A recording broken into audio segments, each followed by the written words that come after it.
I was on my way to my annual health checkup when I suddenly realized I had left my hearing aid at home.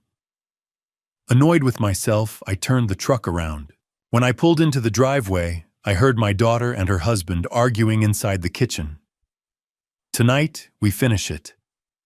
I stepped closer to the open window, holding my breath. What I heard next made my stomach drop, and the ground feel unsteady beneath my boots. In that moment, I understood I couldn't walk through my own front door, and if I wanted to survive what they were planning, I had to disappear before they knew I was there. Welcome back to Family Revenge Stories, and thank you for being here. If you're still watching, take a second and comment below. Where in the world are you tuning in from right now? And what's the temperature outside your window? I'm always amazed by how many countries and time zones this channel connects. And just so you know, this narrative includes certain HUKU elements for entertainment and educational value. Any resemblance to real names or locations is coincidental, but the message behind it is powerful and worth hearing. The October sunrise painted the Bitterroot Mountains in shades of copper and gold as I walked the fence line behind the barn. 5:30 came early most mornings, but after 43 years of ranching, my body didn't know any other way. The frost crunched beneath my boots, Montana's way of reminding you winter was always just around the corner. I checked the water trough by the south pasture. The 120 head of Black Angus were already stirring their breath, rising in small clouds against the morning chill. This routine checking cattle mending fence, keeping an eye on the land, it was as natural to me as breathing. Vivian used to say I had dirt in my veins instead of blood. She'd been gone 5 years now, but I still heard her voice sometimes carried on the wind that swept down from the high country. The main house stood quiet as I finished my morning rounds. Audrey and Randall had driven up from Bozeman Friday evening, said they wanted to spend the weekend, help out around the place. It was unusual. My daughter practiced law in the city, and her husband worked in some kind of financial consulting. They weren't exactly the ranch visit type, especially not in late October when the temperature barely cracked 40 degrees. I glanced at my watch. 7 o'clock. The cardiology appointment in Livingston was at 7:30, just the annual checkup, nothing serious. Doctor. Beverly Harper had been monitoring my ticker for 15 years, and so far the old engine was holding up just fine. I grabbed my truck keys from the hook by the kitchen door and started down the gravel drive. The drive to Livingston usually took 45 minutes, but I'd made it in 40 plenty of times. The 2-lane highway wound through ranch country past properties I'd known my whole life. The Donnelly place, the old McIntyre spread that got sold off to some California outfit 5 years back. This land had stories, and I knew every one of them. I was maybe 10 miles out when I reached up to adjust my hearing aid and felt nothing but my ear. My stomach dropped. The device was sitting on the bathroom counter right next to Vivian's old soap dish, the blue ceramic one she'd brought back from that trip to Santa Fe. I could picture it exactly sitting there in the morning light. I pulled over onto the shoulder and sat for a moment, weighing my options. Dr. Harper's nurse would need to explain the test results, go over the medication schedule. Without the hearing aid, I'd miss half of what she said.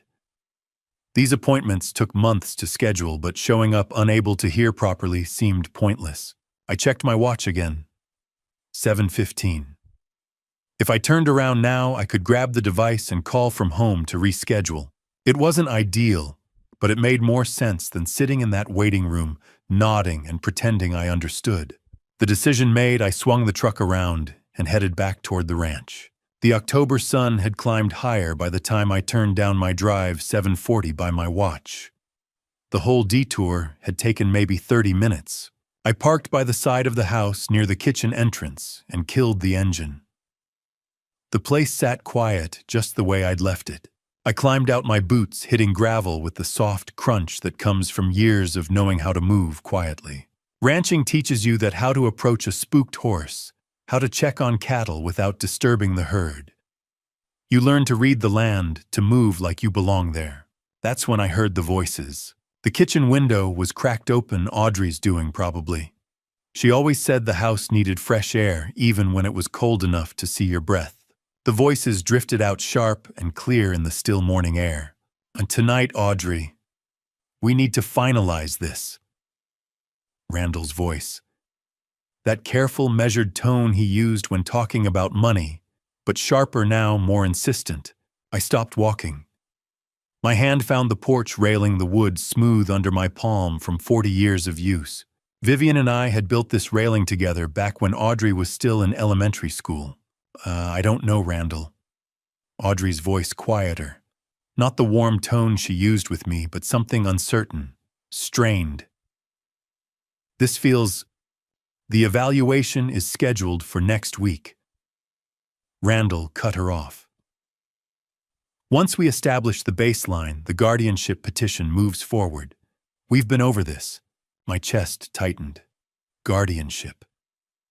The word hung in the cold air like something you could reach out and touch. But what if he finds out? Audrey asked. I could hear the worry in her voice, the kind that comes from doubt, from second thoughts. What if he won't? Dr. Nash is reliable. He understands the situation. Randall's voice dropped lower, but I could still hear him clearly. My hearing wasn't perfect, but it wasn't that bad. Not when people were talking this loud, this close. The assessment will show exactly what we need it to show. I moved closer to the window, my rancher's instinct telling me to stay quiet to gather information before acting. The frost-covered grass muffled my footsteps. Nah, 3.1 million, Audrey.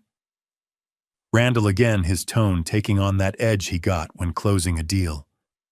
That's just the land value. The cattle equipment water rights we're looking at close to 4 million total. But we need to move before he changes anything. Before he talks to anyone who might complicate things.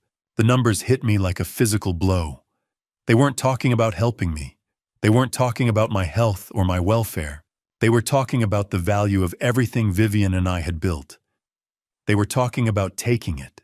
Once guardianship is granted, we have full control. Randall continued. Financial decisions, medical decisions, everything. The attorney confirmed it. He won't be able to fight it. The system doesn't work that way. And Brian Lauren.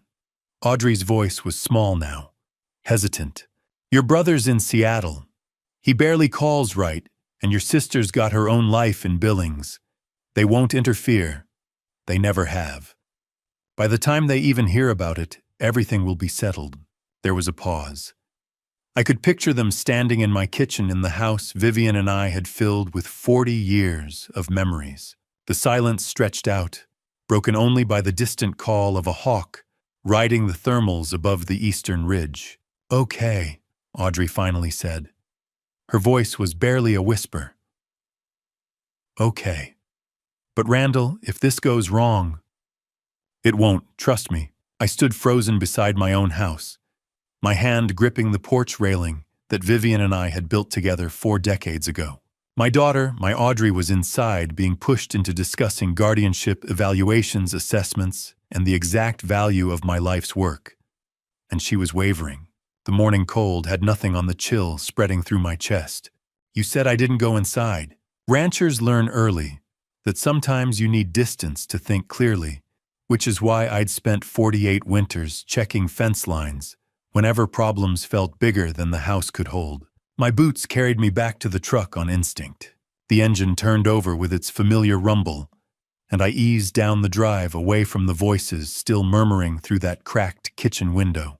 The gravel crunched under my tires, a sound that had marked my comings and goings for 4 decades. Today, it felt like leaving something behind. The highway stretched out before me empty in the late morning light. I should have been at Dr. Harper's office an hour ago. The missed appointment sat in my mind like a stone, but my hands stayed steady on the wheel. 43 years of ranching teaches you to compartmentalize. You don't fix fence when a calf is breaching. You don't worry about hay prices when a storm is coming. You handle what's in front of you, then you handle what's next. What was in front of me was the need to appear normal, to not let them know I'd heard, to buy time. I pulled into a gas station just outside Livingston and used the payphone. Betty answered on the second ring at Dr. Harper's office, her familiar voice warm with recognition. "Ah, Graham, we were wondering what happened to you." I said the lie coming easier than it should have. "Think I can squeeze in this afternoon?" "Let me check." "You're in luck. We had a cancellation at 2. Can you make that, I'll be there." The hours between stretched long. I drove the back roads, letting muscle memory handle the steering while my mind worked through what I'd heard. Guardianship petition. Evaluation. Dr. Nash. 3.1 million. The words cycled through my head like cattle moving through a chute, each one getting examined, catalogued, set aside for later use. Audrey wasn't always like this. She'd grown up helping with the haying, learning to read weather patterns, understanding the value of patience and hard work. Vivian used to say our daughter had ranching in her blood, even if she chose courtrooms instead of pastures. When had that changed? When had my daughter started seeing me as an obstacle instead of her father? Or maybe she hadn't. Maybe someone had taught her to. The thought settled cold in my gut. Randall's voice had been the insistent one, the pushing one. Audrey's had wavered, questioned. "What if he finds out?" she'd asked. Not the words of someone fully committed. Not yet. Vivian always said I was too curious for my own good. She'd be proven right again. By the time I pulled into Dr. Harper's office, I'd made my decision. Investigation, not confrontation. Evidence, not accusations. The element of surprise was the only advantage I had, and I wasn't about to waste it on an emotional scene that would accomplish nothing, except warning them I knew. Betty waved me back with a smile. The familiar routine of the examination room felt surreal: blood pressure, cuff, stethoscope. The doctors practiced questions. Dr. Harper had been monitoring my heart since I turned 53. She knew every beat, every rhythm. "Blood pressure's excellent," she said, making notes on her chart. 128/78. "Heart sounds strong." "How's the exercise tolerance?" "Same as always. Morning rounds, fence work, moving cattle. No different than 10 years ago." She nodded, continuing her examination. The cognitive questions came next: date, time, recent events, simple memory tests. I'd done them every year, but today, they felt weighted with meaning I couldn't share. You're doing great, Graham," Dr. Harper said, finally setting down her pen. "Honestly, you're healthier than people half your age. Whatever you're doing, keep doing it." The irony hit like a fist. My daughter was somewhere planning to have me declared incompetent, while my doctor was confirming the exact opposite. The dissonance was almost funny. Almost. "Everything okay?" Dr. Harper asked, catching something in my expression. "Fine. Just thinking about all the work waiting back at the ranch." She smiled. "Well, you're more than fit to handle it. Same time next year." Sounds good." I left with a clean bill of health, documented in my medical records. It wasn't much, but it was something. Evidence. Proof. The first piece of a puzzle I was only beginning to understand.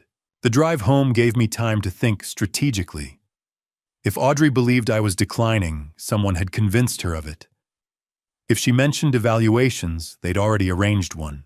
If they were discussing guardianship, they'd researched the process. This wasn't a spontaneous conversation. This was a plan already in motion, and I'd been completely blind to it. How long had this been going on? Weeks, months. How many visits had there been? How many phone calls? How many careful questions designed to build a case I never saw coming? The questions multiplied, but the path forward was clear. I needed scope. How extensive was this plan? I needed evidence. What exactly were they planning, and how far along were they? And most critically, I needed allies. Because whatever was coming, I couldn't face it alone. I pulled into the ranch drive just after noon. Audrey's car was gone. The house sat quiet, innocent, as if betrayal hadn't been discussed in my kitchen just hours ago. I walked inside, the familiar creak of the door, the smell of coffee still lingering from morning. Everything looked the same. Nothing was. I sat at the kitchen table, the one Vivian had refinished 20 years ago, and pulled out a notepad. The kind I used for tracking cattle weights and feed schedules. Today it would serve a different purpose. I started writing, Item 1. Find out who's helping them. Dr. Nash was a name I didn't recognize, but doctors kept records, had reputations. Someone would know him. Item 2. Find out how long this has been going on. Phone records, maybe. Visits I'd dismissed as normal. Patterns I'd missed. Item 3. Make sure they never see me coming. The hardest one, the most important one. Every instinct I had screamed to confront Audrey, to demand answers, to fight this head-on, like I'd fought every challenge in 43 years of ranching. But ranchers also know when to be patient, when to watch and wait, when to let the other side think they're winning right up until the moment you prove them wrong. I looked down at the list, the words stark against the lined paper. Somewhere in Bozeman, Randall and Audrey were probably celebrating, thinking their plan was on track, thinking I was oblivious. They were wrong about that. They were wrong about a lot of things, but they wouldn't know it until I was ready. I once tracked a mountain lion through 3 feet of spring snow. I once found lost cattle in a summer thunderstorm when visibility dropped to 10 feet. Tracking my daughter's plans required the same patience and the same refusal to show your hand too early. Monday morning, I sat at Vivian's old desk in the study. She'd organized everything with the precision of a woman who understood that ranch life required systems. Her filing cabinet still held years of records, cattle sales equipment, purchases, tax documents. Everything a person would need to prove competence if it came to that. I pulled out my phone and dialed a number I hadn't called in 15 years. Marcus Quinn answered on the 3rd ring. Quinn Investigations. Marcus, it's Graham Foster, from the Willow Creek Ranch. A pause, then recognition.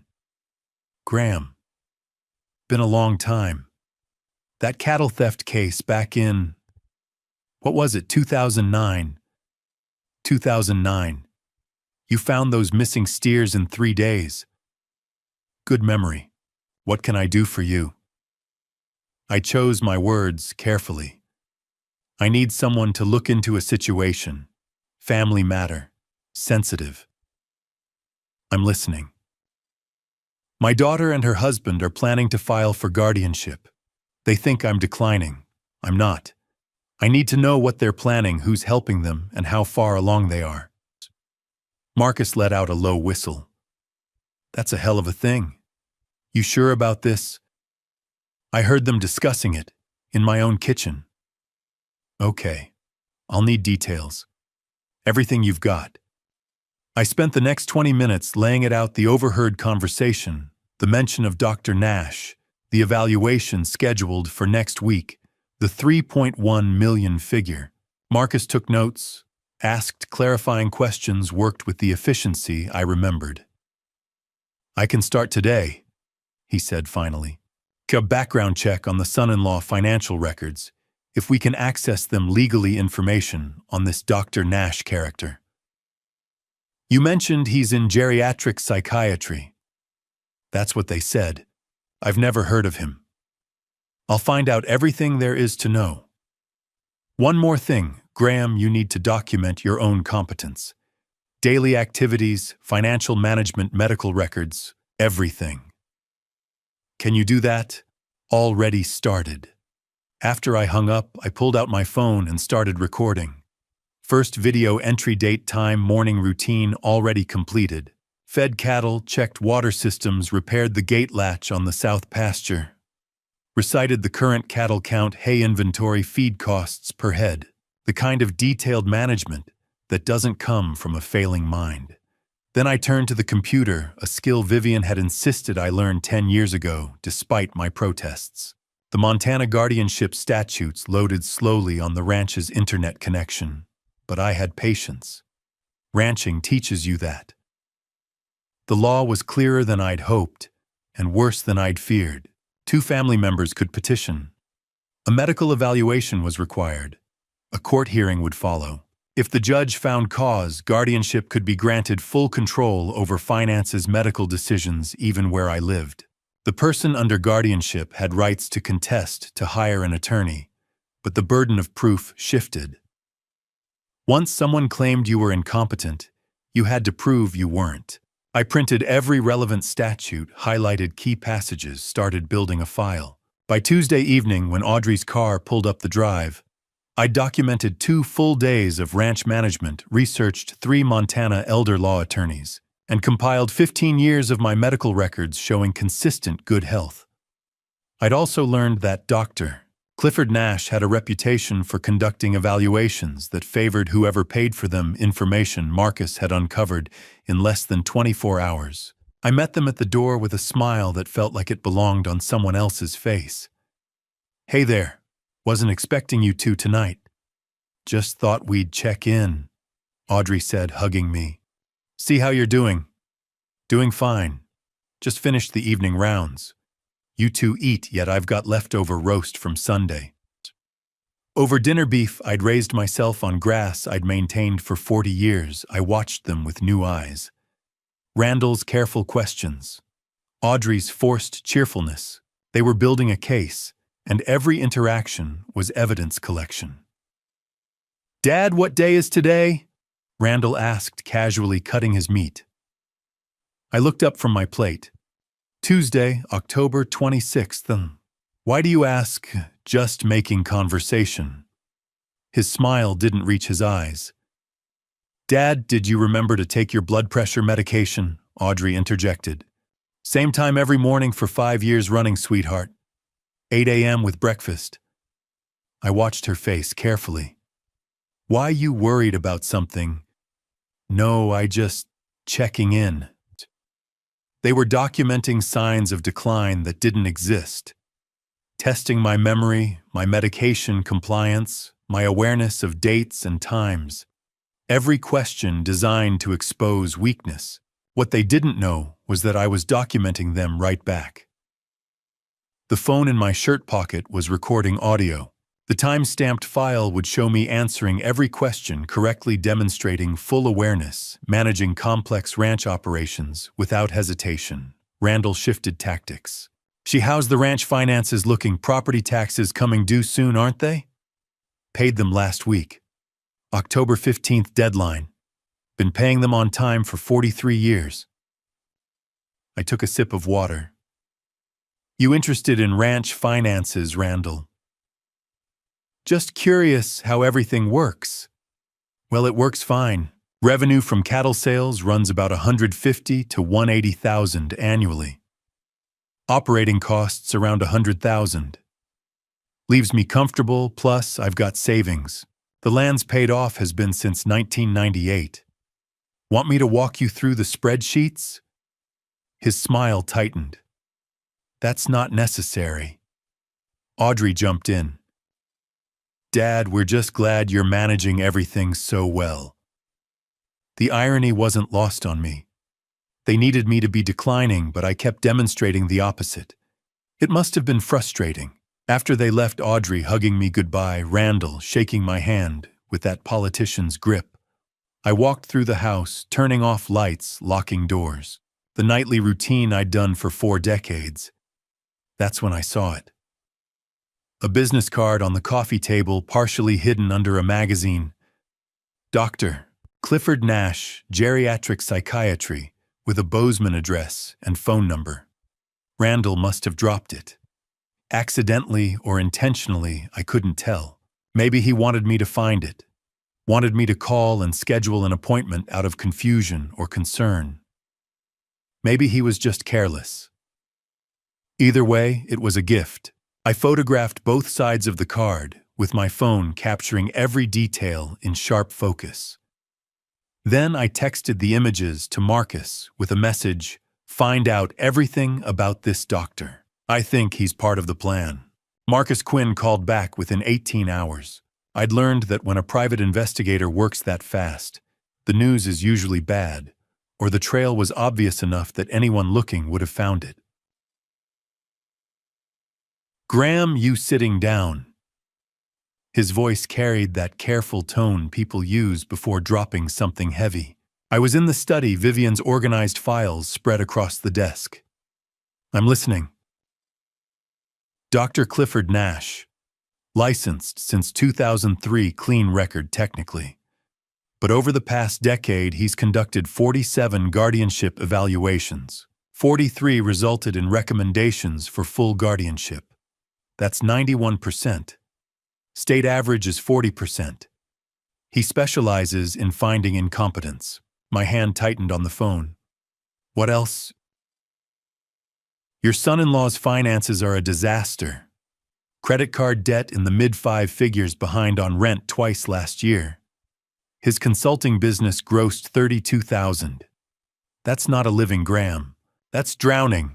The pieces clicked into place, each one harder than the last.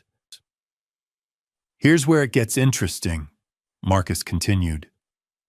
Randall's father, Raymond Pierce, 72, lives in Bozeman. 6 months ago, he inherited $2.1 million from his deceased brother.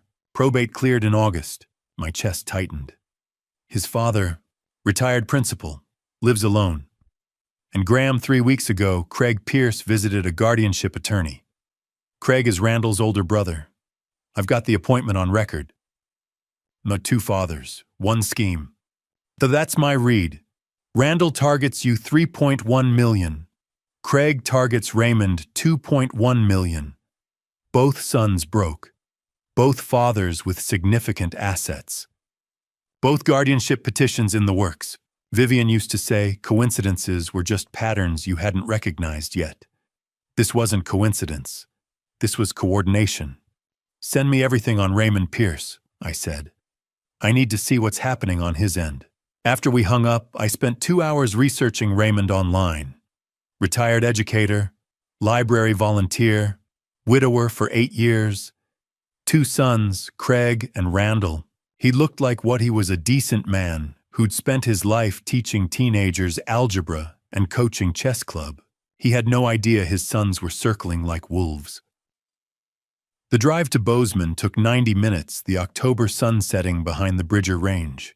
Raymond's address led to a quiet neighborhood of older homes, white siding, blue shutters, a neat lawn showing someone still cared. I parked half a block away.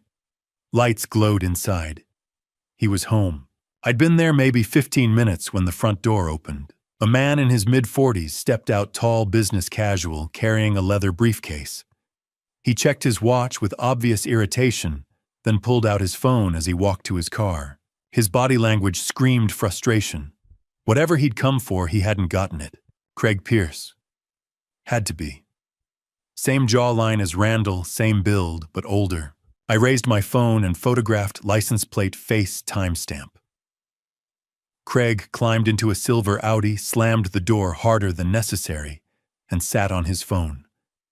Angry conversation.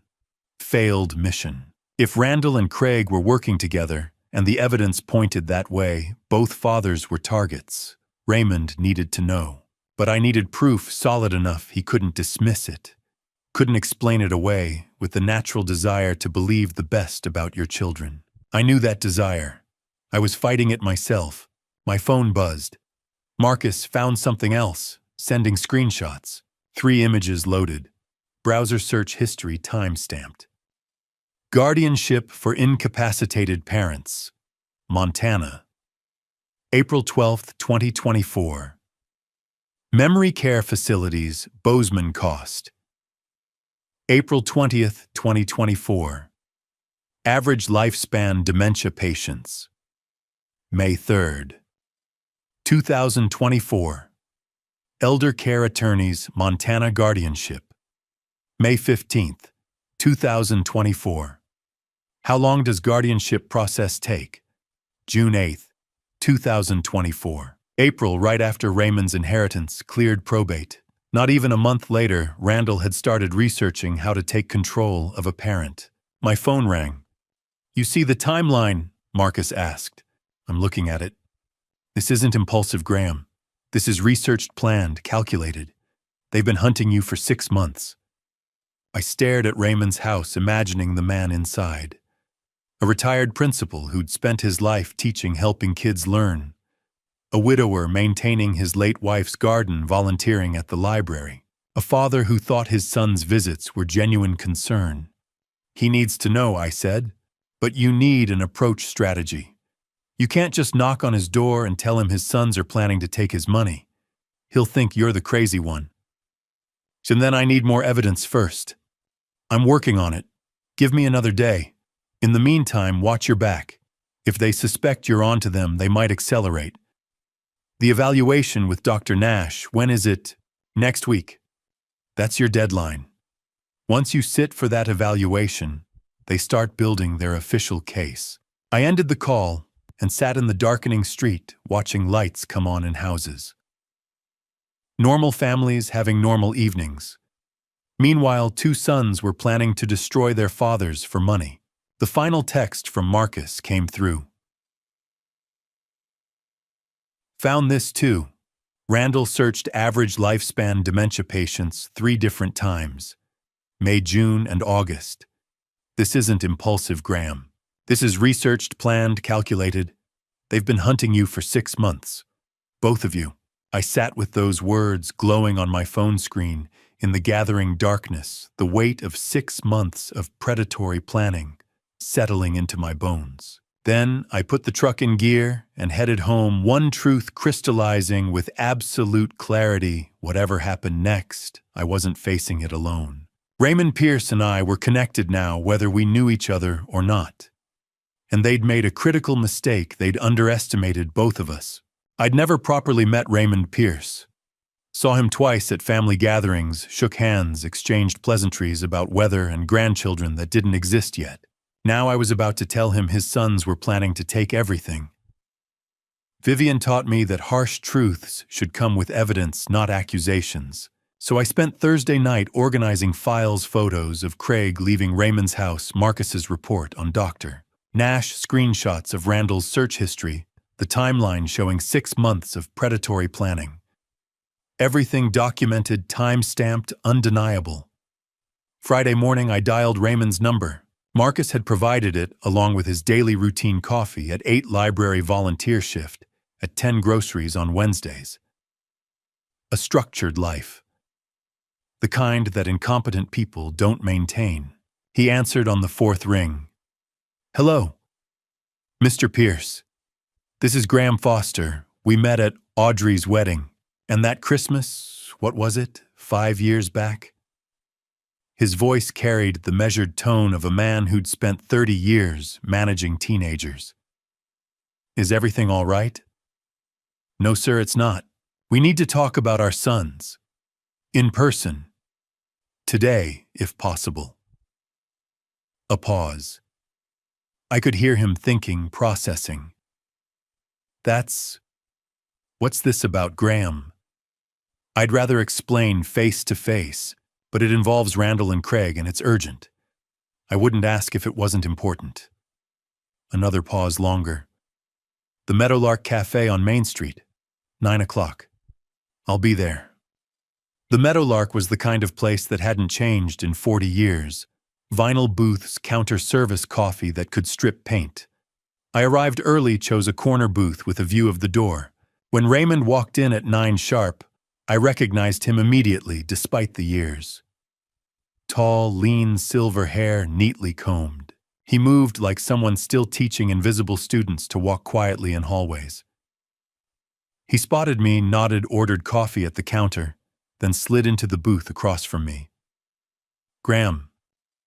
He extended his hand. We shook firm grip, steady eye contact.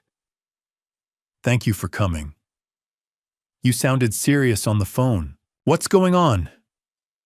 I pulled out my phone, opened the photo of Craig leaving his house. This was taken Wednesday evening, outside your home.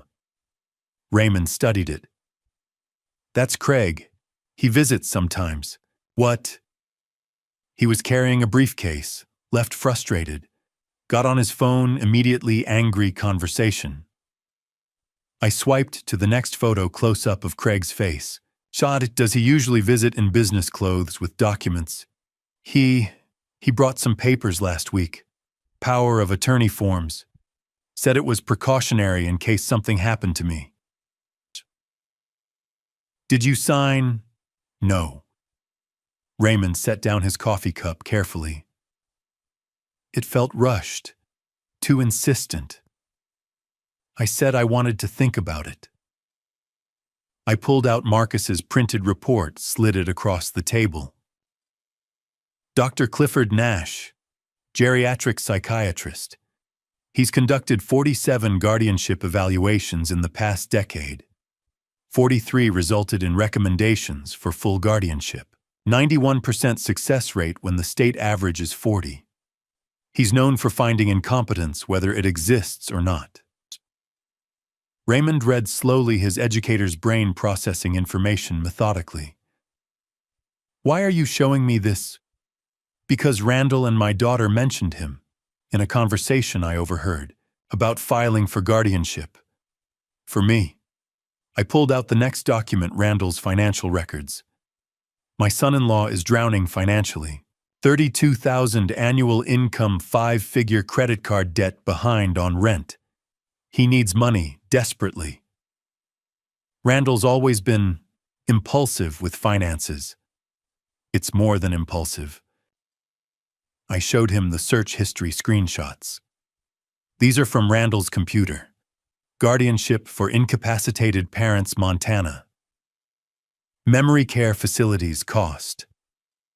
Average lifespan dementia patients. Deal, all searched starting in April, right after your inheritance cleared probate. Raymond's face went pale. He stared at the timestamps, the systematic progression of research. My brother died in March. The estate settled in August. $2.1 million. And suddenly both your sons became very concerned about your well-being. No. Raymond shook his head. Craig wouldn't. Craig visited a guardianship attorney 3 weeks ago. It's on record. The coffee shop noise faded into background. Raymond sat frozen, staring at evidence that his sons, both of them, were planning to take control of his life. They think I'm declining too, I said quietly. My daughter and Randall are building a case. Medical evaluations with Dr. Nash, questions about my memory and medication, financial inquiries, disguised as concern. The ranch is worth $3.1 million. Add that to your 2.1, and we're talking 5.4 million reasons for our children to declare us incompetent. I don't understand. Raymond's voice cracked slightly. I raised them. Craig was student body president. Randall made honor roll. I put them through college. How can they? Because they don't see us as fathers anymore. They see assets with expiration dates. Raymond reached for his wallet with shaking hands, pulled out a folded letter. This came 3 weeks ago. I threw it away then. I don't know why, but I retrieved it. He smoothed it on the table. From Dr. Nash's office, suggesting a cognitive evaluation and discussing supervised living arrangements. I thought it was a mistake, some kind of marketing scam. I stared at the letterhead, same as the business card I'd found. Same doctor, same script. It wasn't a mistake, I said. They sent it before Craig started pushing the power of attorney, before the attorney visit. They're building cases against both of us. Medical documentation, legal pressure, family concern. This isn't spontaneous, Raymond. This is systematic. He looked up at me, and I saw the same betrayal I felt every time I thought about Audrey's voice through that kitchen window. What do? We prove we're not the helpless old men they think we are, and we make sure they face consequences. How that's documentation. I'm recording everything: ranch management, financial decisions, medical records. I've hired a private investigator. I need you to do the same. Document your competence, your daily activities, your cognitive clarity. Refuse to sign anything they bring you. Don't sit for any evaluations they schedule. Raymond nodded slowly, his principal's mind organizing information into action steps. They'll escalate if we refuse. Let them. We need them to make mistakes. Aggressive ones, the kind that look bad in court. Court. That's where this ends, Raymond. Either they file for guardianship and we fight it, or we file first elder abuse, financial exploitation, attempted fraud. But we need ironclad evidence before we move. He absorbed that, then met my eyes. I never thought I'd be fighting my own sons. Neither did I. The words tasted bitter. But here we are. We spent another 20 minutes working through details. Raymond would start keeping a daily log: activities, decisions, conversations. He'd get independent medical evaluations. He'd change his bank passwords, review his accounts for any unusual activity. We'd communicate daily, share information, coordinate our defense. When we finally stood to leave, Raymond extended his hand again.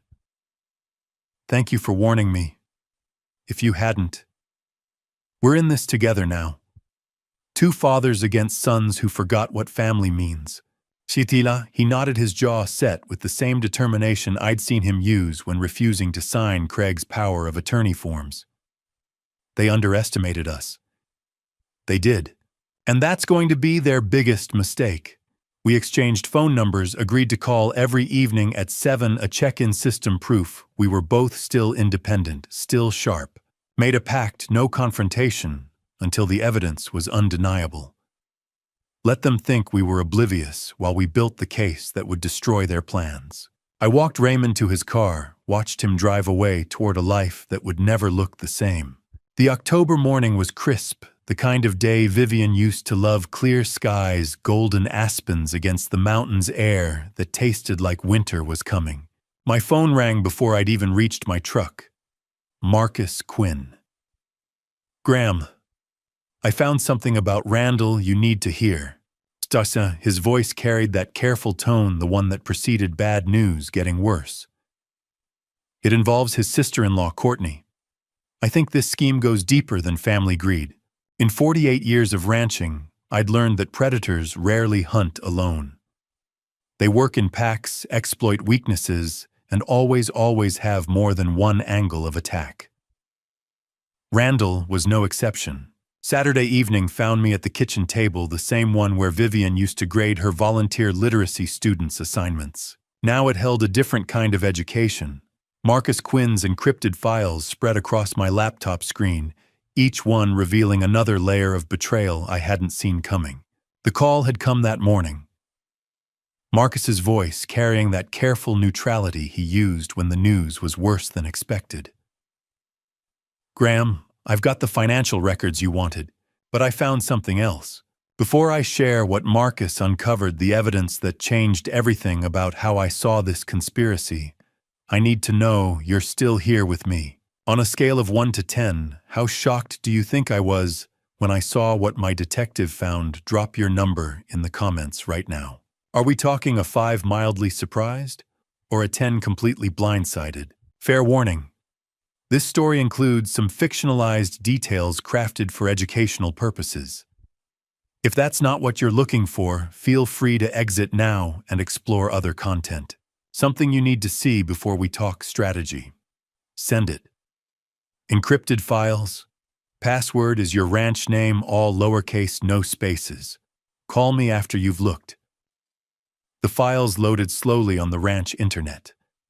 First image: Randall and Courtney at a restaurant in Billings, their body language leaving no room for misinterpretation. His hand on her back, her head tilted toward him in a way that spoke of intimacy beyond family connection. Second image: same two people entering a hotel. Different date 3 weeks later according to the timestamp. Third image: Courtney's credit card statement, charges highlighted in yellow. 3 different hotels over 2 months. Always midweek. Always 2 to 3 hours. I clicked through more photos. 16 meetings documented across 18 months. Every 3 to 4 weeks, the pattern consistent and damning. My phone rang. Marcus, right on schedule. You're looking at them. I'm looking.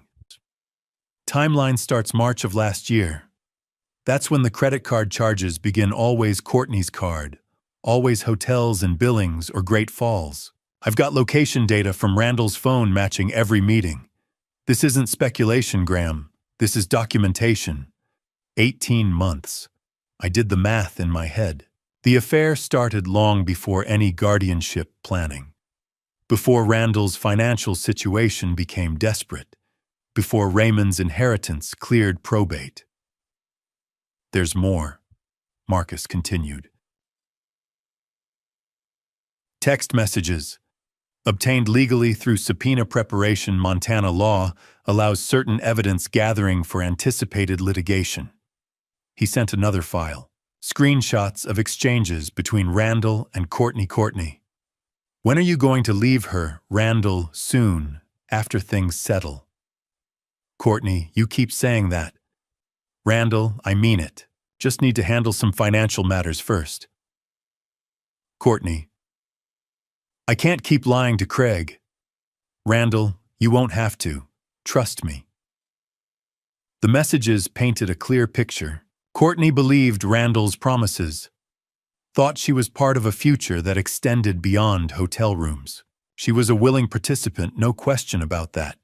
But she was also being played like everyone else. Graham, there's one more thing. Marcus's voice dropped. Audio recording.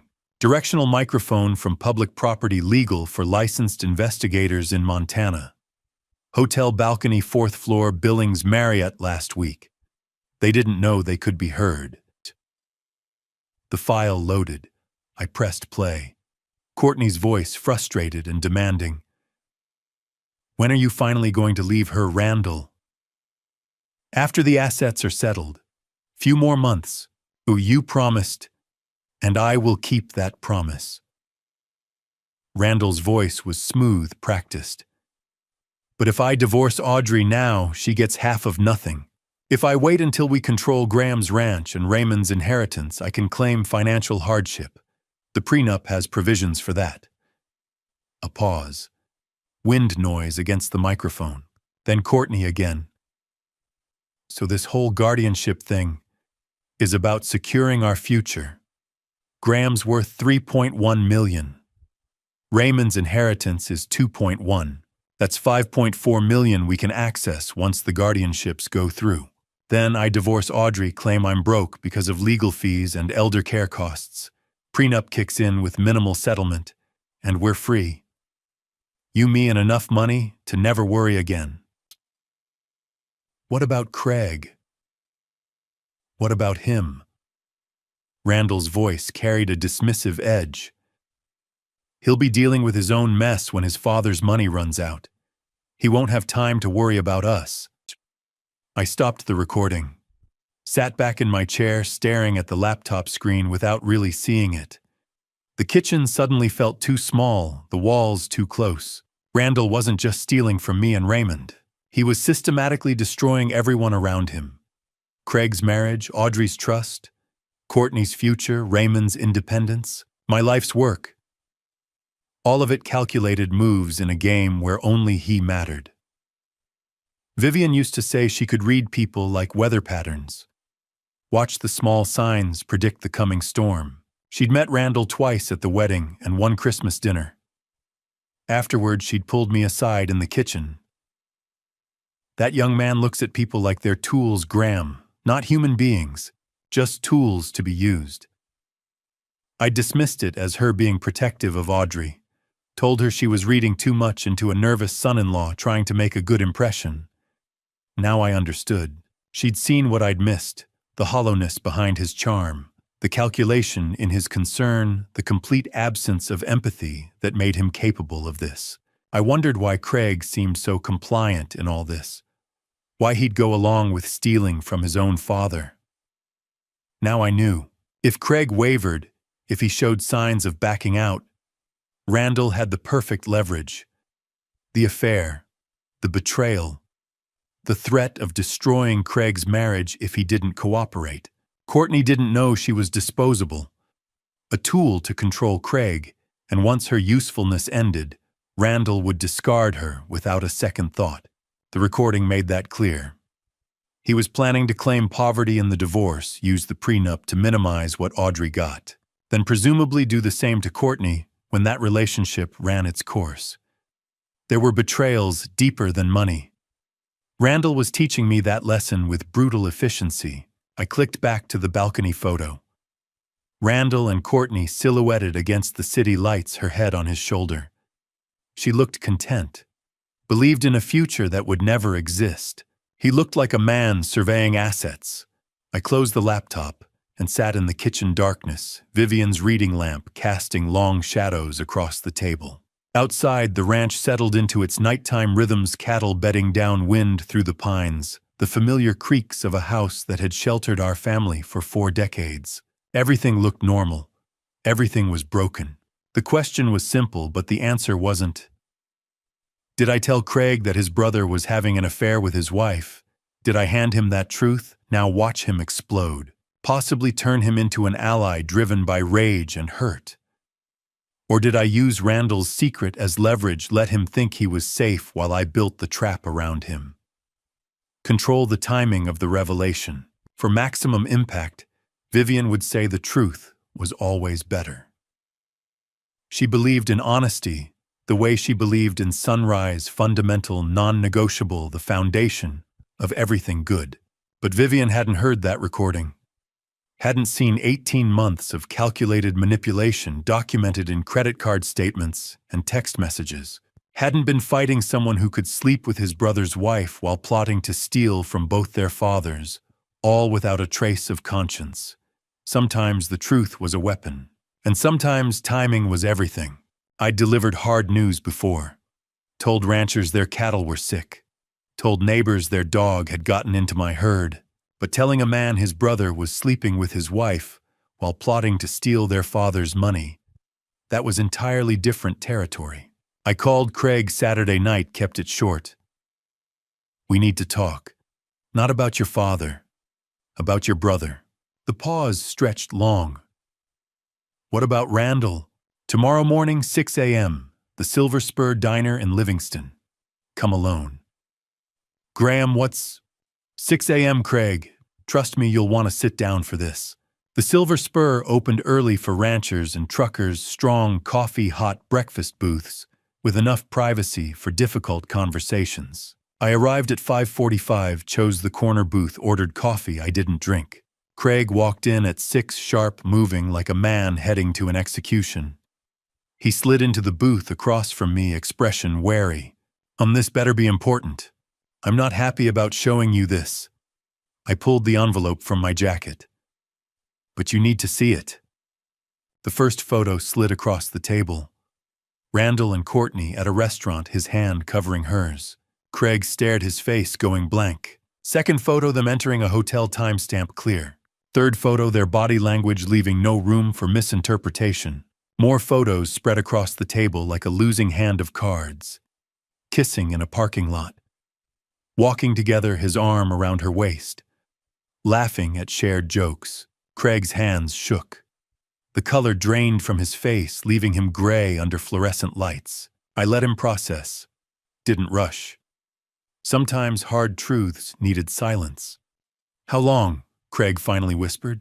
18 months. That's how far back the evidence goes.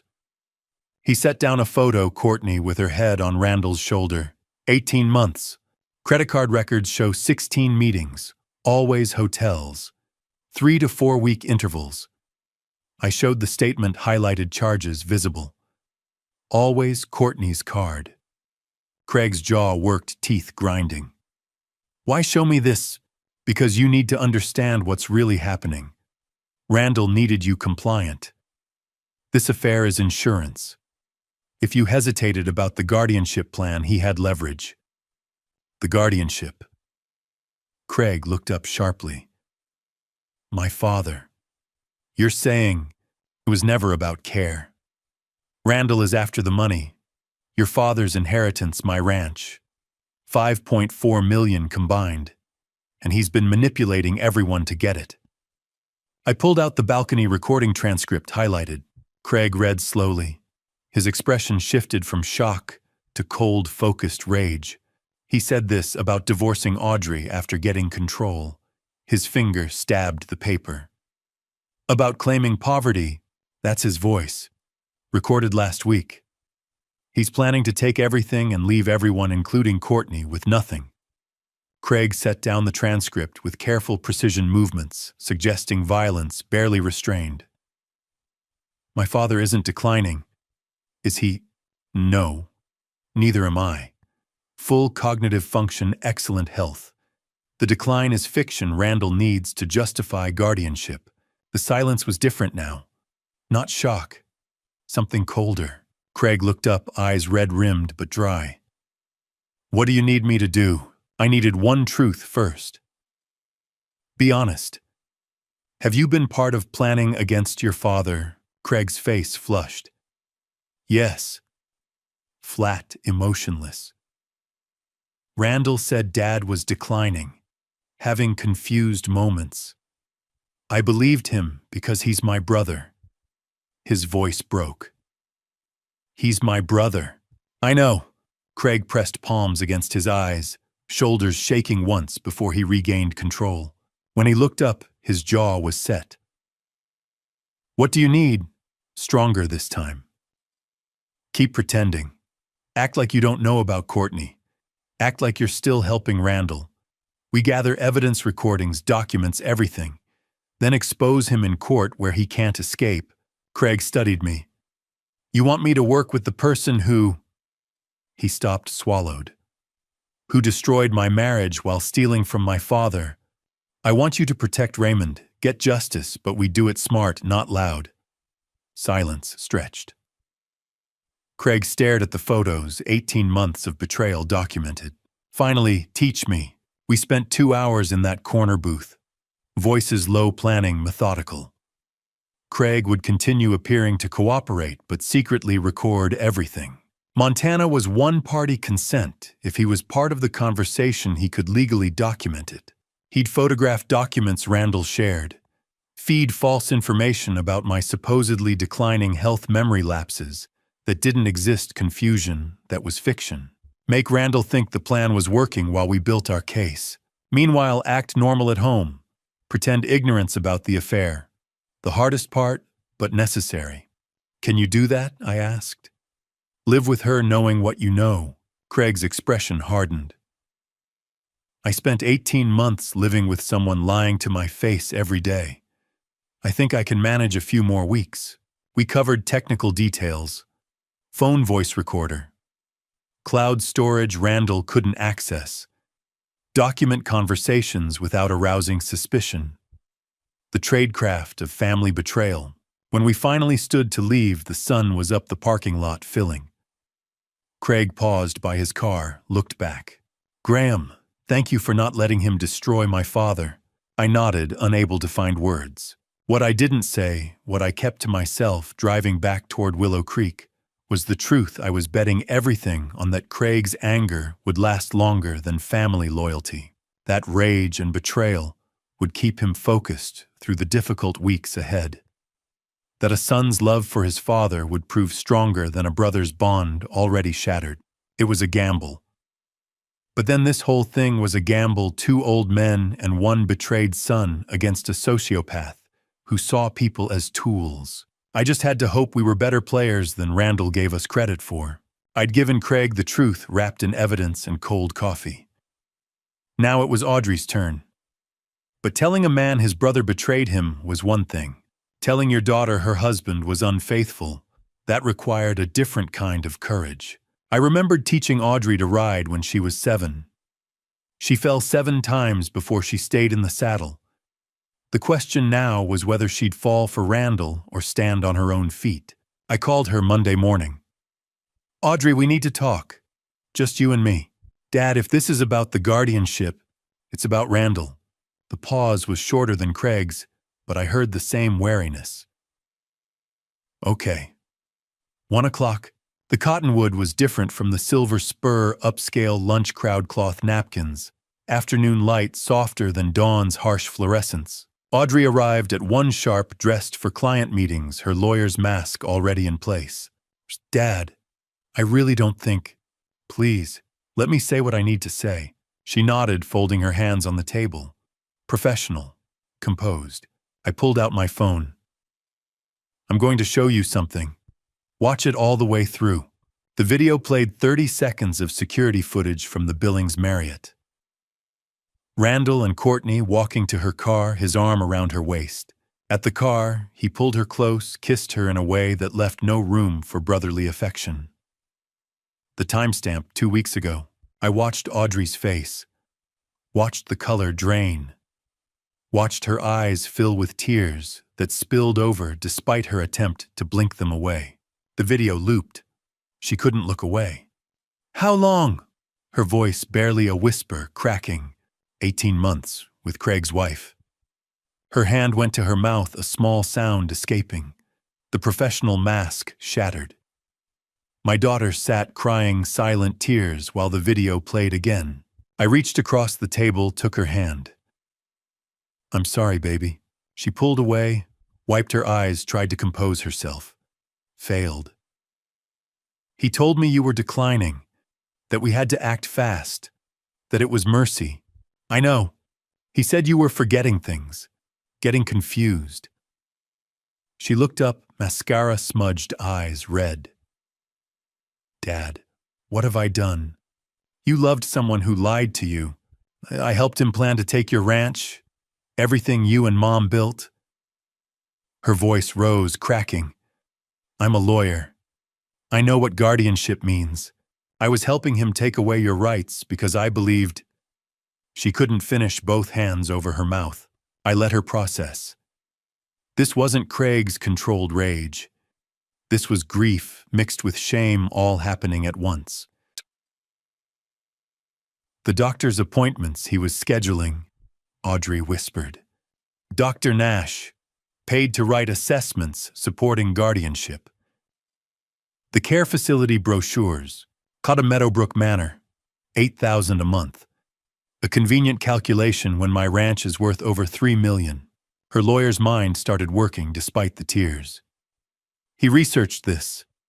The legal process, timeline, financial structure. 6 months ago, according to my investigator. Her head snapped up. You hired an investigator. How'd the morning after I overheard you two in the kitchen? You mentioned finishing tonight and guardianship. I knew something was wrong. You've known for over a week. Would you have believed me without proof? Silence. Then softly, no. I would have thought you were paranoid, which is exactly what Randall kept hinting. The manipulation was clear now. Randall had positioned every conversation to make me look declining while making himself look caring. He'd used my daughter's love for me as a weapon against us both. The ranch evaluation, designed to show I couldn't manage the property. And these medication questions, to document supposed confusion. Oh my God. Audrey buried her face in her hands. He's been setting this up for months, and I helped him. You didn't know. I should have. I'm a lawyer, Dad. I should have seen. Her voice broke. The tears came harder, shoulders shaking. I moved around the table, pulled her into a hug. Let her cry against my shoulder like when she was small. My daughter, who'd learned to be strong, falling apart, because the man she loved had been using her. When the tears slowed, she pulled back, wiped her face. Dad, I can't go home and look at him knowing you can, and you will. I kept my voice firm, because we need to stop him, not just for me, for Raymond Pierce, Craig's father. Randall is doing the same thing to him. We need evidence, recordings, confessions, things that hold up in court. Can you do that? She wiped her eyes, her gaze hardening beyond tears. What do you need? I pushed a small device across the table. Recording device. Fits in a pocket. Montana is one-party consent. If you're part of the conversation, you can legally record it. When you're ready, make him talk. Make him admit what he's doing, why, how long he's been planning. Can you do that? My daughter looked at the device, then at me. Her jaw set with an echo of that 7-year-old who kept getting back on the horse.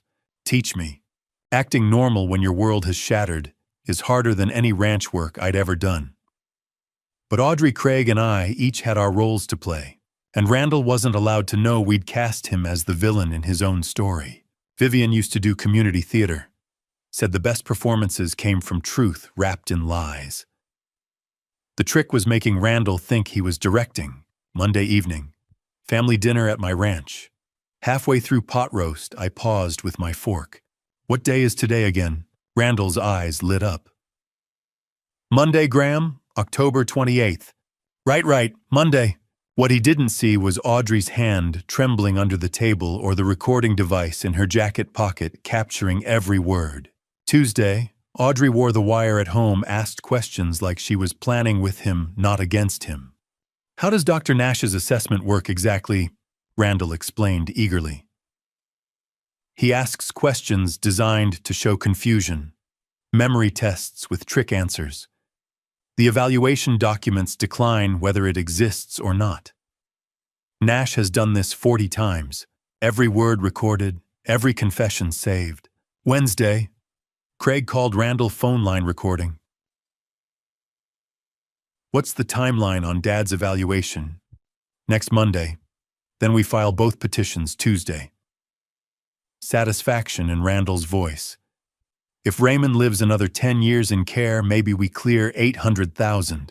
If he goes earlier, we're looking at $1.5 million split. Calculating his father's death like a business expense, all documented. Thursday.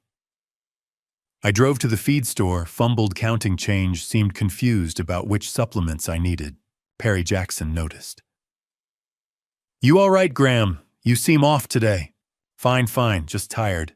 Small town talk spread. By evening, Randall had heard the rumors. He smiled when Audrey casually mentioned people in town noticing Dad seemed forgetful. What Randall didn't know was that Perry and I had served on the volunteer fire department together for 15 years. He knew exactly what I was doing. Friday, Audrey steered conversation toward the ranch sale recording in her purse.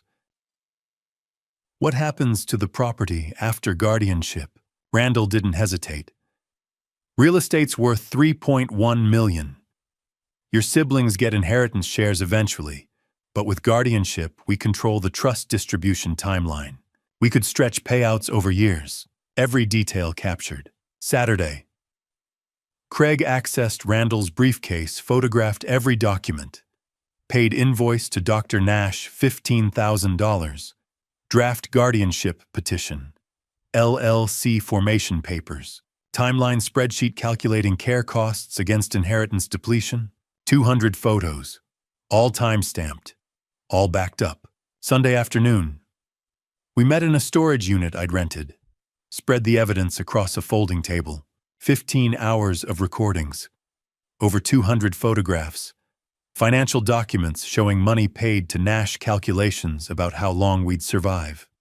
We have enough to destroy him, I said. Now we wait for court. Audrey picked up her phone, scrolled to a recording from Wednesday. You need to hear this one. She pressed play. Randall's voice filled the space, talking to someone on the phone. Audrey's the easiest one. She always feels guilty about everything. You just hint that her father's declining, show her some research about elder care, and she convinces herself. Women are emotional like that, you have to use it. Audrey's hands shook, holding the phone. I'm going to make him pay for that, she said quietly. You already are, I answered. Every word he says because he thinks you believe him, that's when you're building the trap. Craig spoke for the first time in an hour. When does this end? When the judge hears everything we have? When Randall can't lie his way out because his own words condemn him? We packed the evidence carefully. Marcus would deliver copies to our attorney. The originals stayed locked in that storage unit. That evening, my phone rang. Audrey calling from home, Randall's voice excited in the background. Dr. Nash evaluated your father today, Audrey.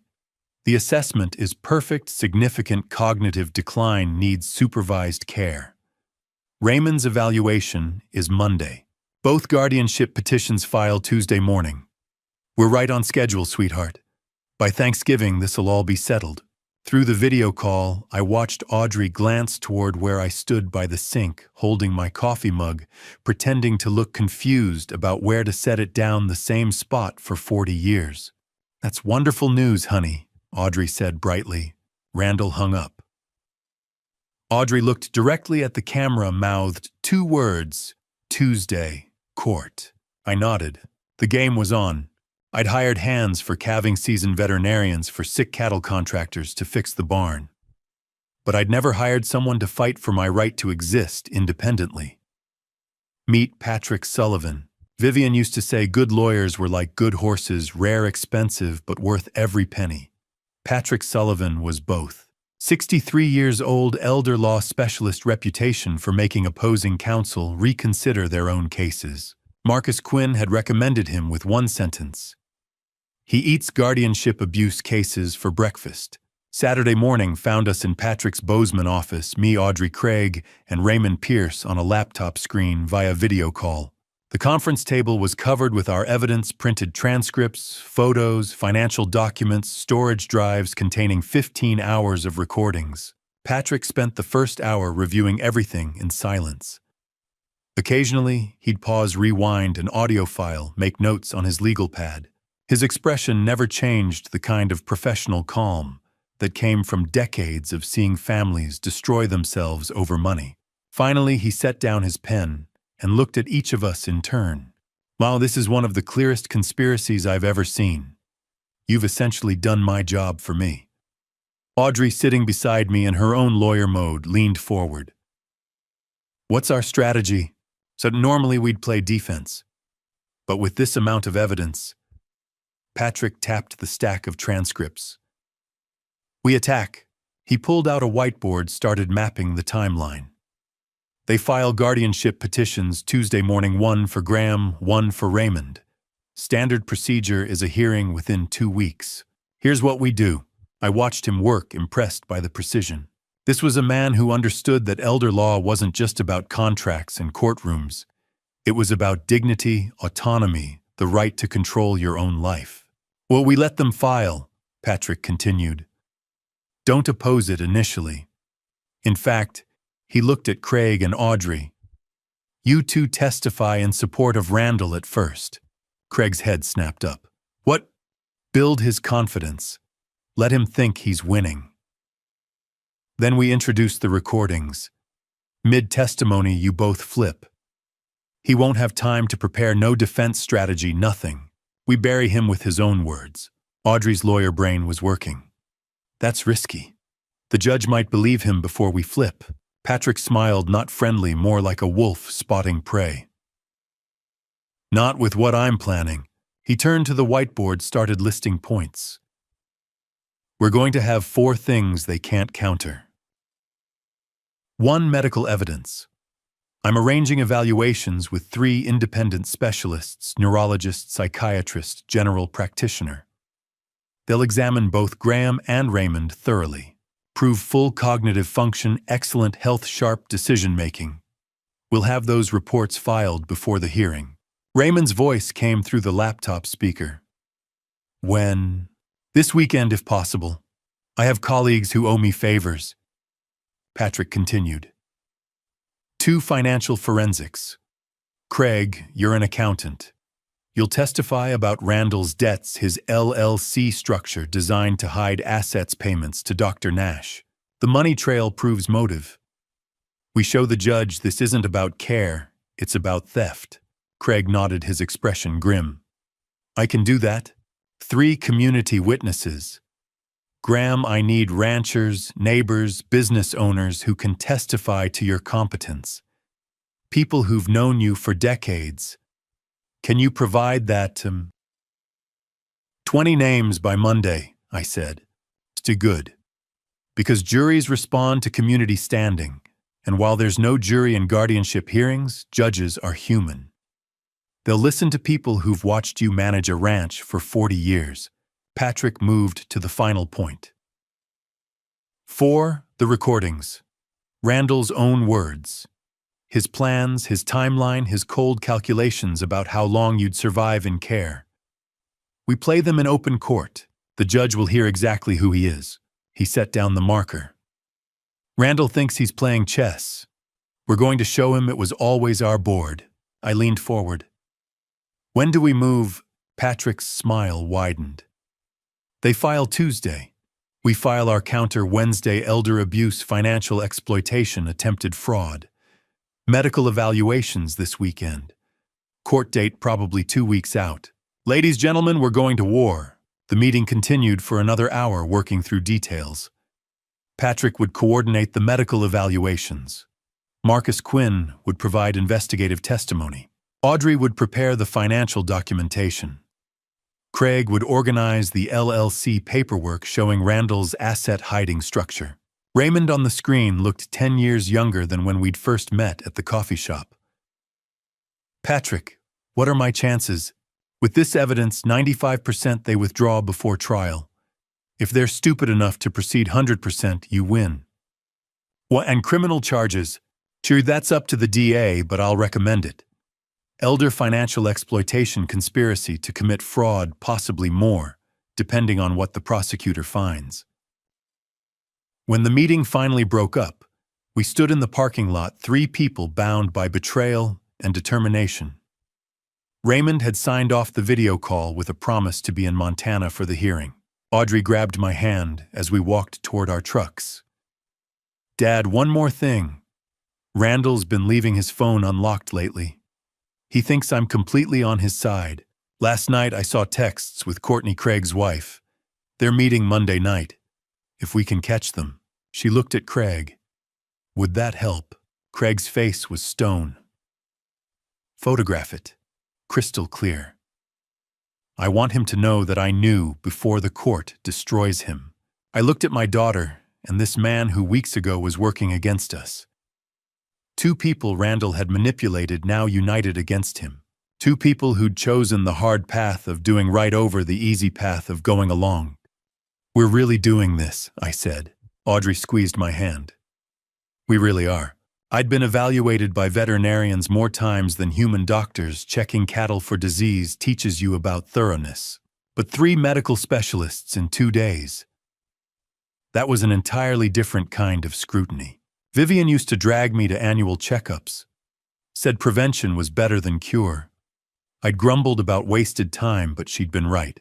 Now those years of documented good health were about to become armor. Randall thought he had Dr. Nash's rigged assessment locked in. He didn't know we were building our own. Saturday, 8 a.m. Dr. Judith Manning's office in Billings looked like any neuropsychologist's practice diplomas on the wall bookshelves, full of cognitive science texts, testing materials arranged on a desk. She was methodical, no nonsense, exactly the kind of expert Patrick had promised. Mr. Foster, I'm going to conduct a series of tests evaluating memory, executive function, and cognitive processing. Just answer honestly. There are no right or wrong responses. I'm establishing your baseline. The tests felt both simple and complex. Remembering 3 words, apple, table, penny, then recalling them after 20 minutes of other questions. Drawing a clock face showing 3:15. Identifying patterns in sequences. Solving problems that required planning several steps ahead. Dr. Manning worked through the evaluation with practiced efficiency. No judgment, no leading questions, just assessment. After 90 minutes, she set down her clipboard. Mr. Foster, you're performing better than most 50-year-olds I test. Your memory is excellent. Executive function is above average for your age group. Pattern recognition is sharp.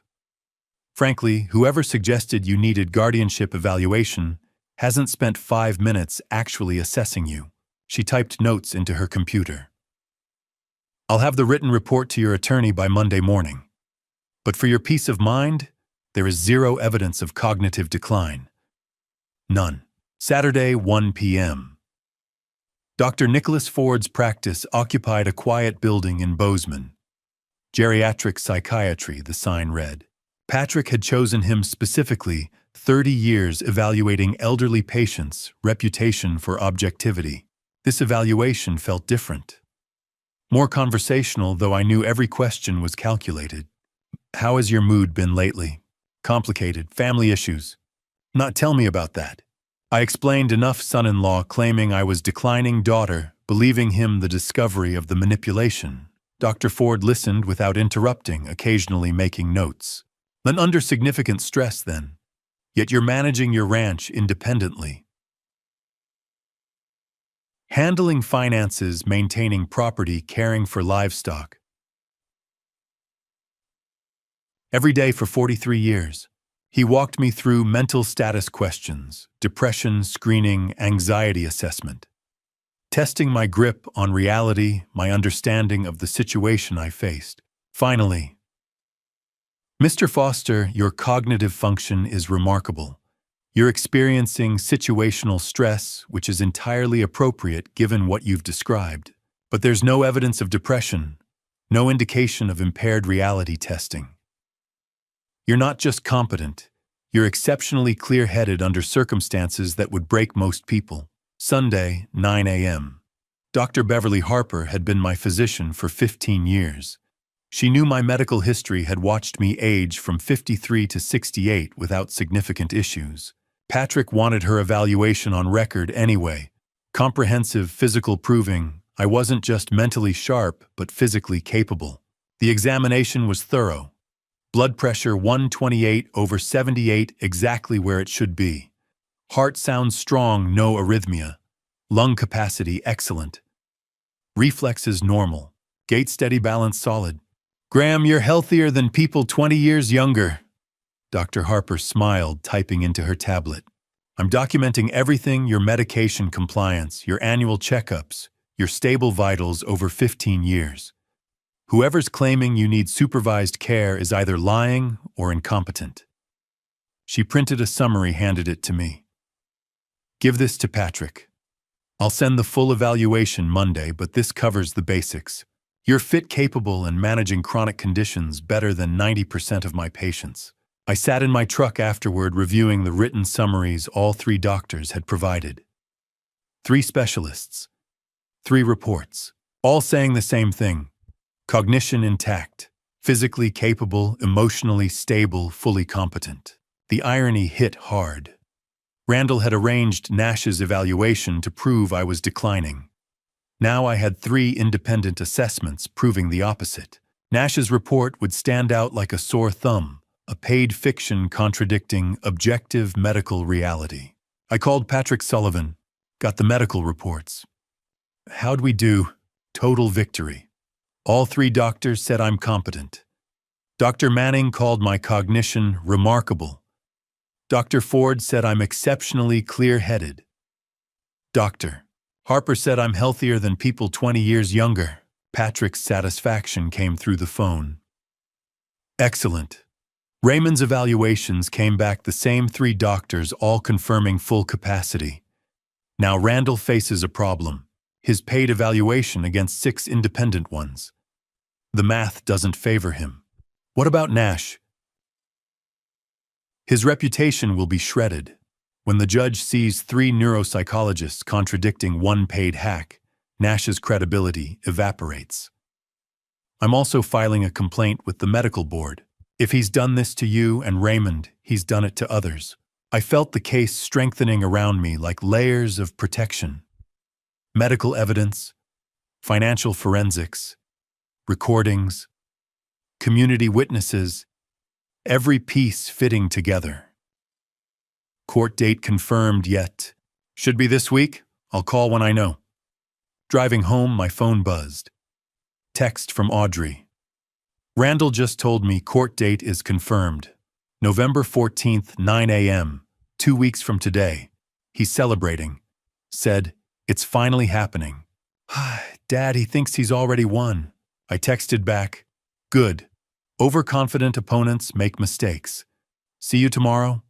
We have surveillance to do. Tomorrow night, we'd photograph Randall and Courtney together. The final piece of evidence. The hammer that would nail shut the coffin of his lies. Surveillance is patience. Whether you're watching for predators near your cattle or photographing your son-in-law's betrayal, the principle stays the same: hold position, stay quiet, wait for the moment to reveal itself. I'd tracked animals in worse conditions than a Bozeman hotel parking lot, but I'd never staked out family before. That was a different kind of cold. Monday evening, 6:30. Marcus Quinn's surveillance van sat in the back corner of the Marriott lot, far enough to avoid attention, but close enough for clear sightlines. The kind of vehicle that looked like any contractor's work truck. Plain white tinted windows, equipment inside hidden from casual view. Audrey sat beside me in the back, laptop open showing camera feeds. Craig occupied the front passenger seat, silent, his jaw working like he was grinding something down to powder. Marcus handled the technical setup, telephoto camera, mounted on a stabilizer directional microphone, aimed at the fourth-floor balcony room Courtney had reserved, legal in Montana. Marcus reminded us as he calibrated equipment. Long as we're on public property and they're in view from public space, photography's fair game. Audio from a balcony facing public parking. Same rule applies for investigative purposes. The waiting was hardest. 43 years of ranching had taught me patience, but this was different. This wasn't watching for a difficult calving or waiting out bad weather. This was watching my daughter prepare to document her husband destroying our family. "You okay?" I asked Audrey quietly. She wiped her eyes, nodded. "I have to be." 7:15. A silver sedan pulled into the lot. Courtney Pierce, Craig's wife, stepping out alone. She checked her phone, adjusted her jacket, walked toward the hotel entrance with the casual confidence of someone who thought her secret was safe. Marcus's camera clicked, rapid fire. Timestamp 7:17 p.m. Clear shot of her face, her car's license plate, the hotel entrance. "Got her," Marcus murmured. 7:20. A second car, Randall's black BMW. He parked 3 spots away from Courtney's sedan, practiced distance, the spacing of people who'd done this before. He glanced around the parking lot with the wariness of someone checking for witnesses, then headed inside. More photos. 7:22 p.m. His face clear in the parking lot lights. His car. The hotel door closing behind him. Craig hadn't spoken since Courtney arrived. Now he made a sound, not quite a word, more like something breaking. "Steady," I said quietly. "We need this evidence." We waited. Marcus monitored the camera aimed at the 4th floor, watching room windows. 8 o'clock movement caught his attention. Balcony, northeast corner, 4th floor. The telephoto brought them into sharp focus on Audrey's laptop screen. Randall and Courtney stepping outside, drinks in hand, his arm around her waist.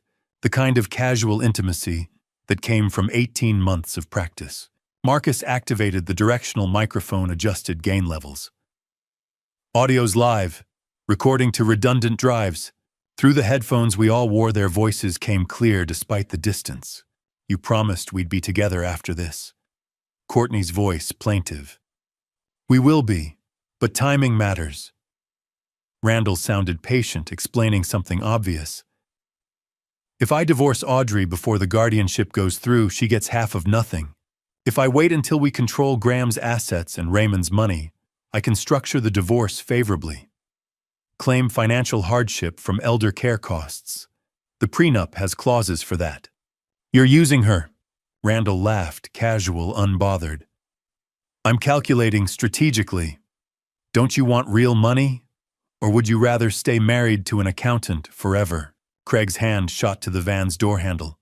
I grabbed his shoulder, held firm. "Not yet. We need this recorded. All of it." He stayed, but I felt the tremor of rage running through him. "What about Craig?" Courtney asked. "Craig, he's useful. Once this wraps up, you can divorce him. We'll have enough money that his opinion won't matter anymore." Audrey watched through the camera's viewfinder, tears streaming silently down her face. Her husband, planning to destroy her father. Laughing while he did it. "How much longer?" Courtney pressed. Court dates November 14th. 2 weeks. The petitions filed today, both Graham and Raymond. Dr. Nash's evaluations are solid. My brother and my wife will testify supporting guardianship. The judge will see concerned family members trying to protect declining parents. By Thanksgiving, the assets transfer to guardian control. By Christmas, I file for divorce and we're free. Marcus adjusted the recording levels, making sure every word captured cleanly. This wasn't just evidence of an affair anymore. This was conspiracy documented in real time. Financial exploitation, elder abuse, all of it in Randall's own words recorded on a balcony because his arrogance made him careless. What if something goes wrong? Courtney asked. Nothing will go wrong. Graham's already showing confusion, the whole town's talking about it. Raymond's evaluation happens tomorrow. Once Nash writes his reports, the medical evidence is locked in. My attorney says it's a 90% win rate for guardianship cases like this. And Audrey really doesn't suspect Audrey. Randall's laugh carried clear disdain. She's so guilty about her father, she'd believe anything I tell her. Women are emotional like that, you just have to leverage it properly. Audrey's hands shook holding the laptop. I wanted to tell her to look away, that she'd heard enough. But we needed this. Every word, every casual cruelty, every calculated betrayal. They stayed on the balcony another 10 minutes, discussing logistics timelines, what they'd do with the money. Marcus recorded it all, video audio timestamps matching GPS data proving location and date.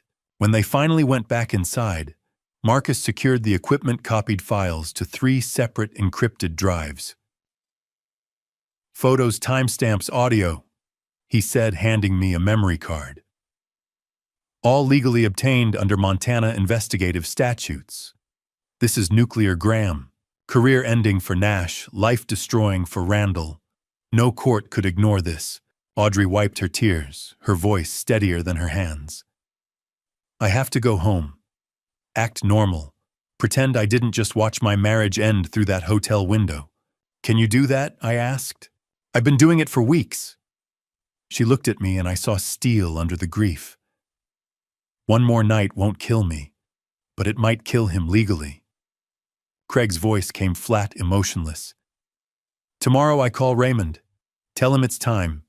We have everything we need now. I looked back at the hotel 4th floor balcony door closed. Randall and Courtney's shadows moving against curtained windows. Court's in 2 weeks. They think they're celebrating their plan. They have no idea they just handed us the tools to convict them. We drove away in silence, each processing what we'd witnessed. Audrey headed home to play the supportive wife. Craig to his empty house where his wife was still at a hotel with his brother. Me to a ranch that was supposed to be stolen in 2 weeks. My phone buzzed as I pulled into my drive. Text from Patrick Sullivan. Randall filed guardianship petitions today. For both you and Raymond, November 14th, court date confirmed. It's official, we're going to war. I texted back. We just got the ammunition. Day 8, Wednesday. The week before trial was a strange mix of silence and intensity. Randall thought he had 14 days to enjoy his victory. I had 14 days to prepare his exposure. I spent Wednesday afternoon making phone calls to people who'd known me for decades. Not asking for favors, just giving them the truth and letting them decide. Donna Mills answered on the first ring. She'd been buying cattle from me for 20 years. Graham, I've been expecting this call. Heard rumors in town. What's going on? I laid it out, Randall's guardianship petition, the claim that I was mentally declining the plan to seize control of my farm. Donna was silent for 5 seconds, then exploded. Stu, that's the dumbest thing I ever heard. You negotiated a $4,000 difference on a 30-head contract last month and your head no calculator. I'll testify. What do you need? Next was Perry Jackson at the feed store. 30 years we'd been doing business. When I explained the situation, he shook his head. Randall's an idiot if he thinks anyone around here will believe you're losing it. You caught my pricing error 2 weeks ago, a mistake I didn't even notice. I'll be there, Graham. By the end of the day, I had statements from 12 community members, ranchers, business owners, veterinarians, all willing to testify. Day 9, Thursday. Patrick called that morning. Just filed 8 pre-trial objections, targeting Nash's methodology, Randall's financial disclosure procedural issues. Judge will review them Monday. I could hear the satisfaction in his voice. How bad? Bad for them. We're questioning Nash's credentials, his 91% guardianship approval rate, the $15,000 payment from Randall, the lack of independent medical review. If the judge accepts even half our objections, Randall's case collapses before we present evidence. Day 10, Friday. Randall and Audrey came to dinner. I watched him closely. He was comfortable. Too comfortable. Made jokes about Thanksgiving plans, mentioned something about next steps with the farm. Audrey kept her expression neutral, but I saw her fingers tighten on her fork when he mentioned selling off the south pasture. After they left, I called Craig. How's he acting? Confident. Told me yesterday the hearing's a formality. Said Dad's evaluation went exactly as expected and yours will too. He's planning to celebrate Tuesday night. I felt the cold satisfaction settle in my chest. Let him plan. Days 11 to 12. Weekend. Saturday and Sunday were spent organizing. Not collecting evidence, we'd done that. This was about making it accessible, indexed, ready for Patrick to deploy. I spread everything across my kitchen table. 6 independent medical reports. 3 for me, 3 for Raymond, all confirming full cognitive capacity. Financial forensic analysis showing Randall's debts, the LLC structure, designed to hide assets, the payment to Nash. Over 15 hours of recorded conversations, all time-stamped, all legally obtained. 200 photographs documenting meetings, documents, surveillance. Witness statements from community members. 40 years of farm records proving consistent, competent management. By Sunday evening, everything was organized in labeled folders. Patrick could pull any piece of evidence in seconds. Day 13, Monday trial eve. Final strategy session with Patrick at his office. He reviewed Nash's assessment line by line, comparing it to our independent evaluations. The contrast was stark. Nash claims you showed signs of memory impairment, confusion about dates, difficulty with financial calculations. Patrick read. Meanwhile, Dr. Manning's neuropsych evaluation shows you performed better than 90% of your age group. Dr. Ford found 0 cognitive decline. Doctor Harper said you're healthier than people 20 years younger. What's our play? We let Randall present his case first. Nash testifies, lays out his assessment.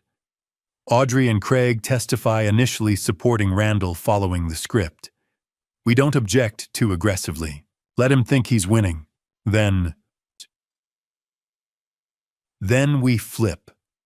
Audrey plays the first recording, Randall explaining how he manipulated the evaluation.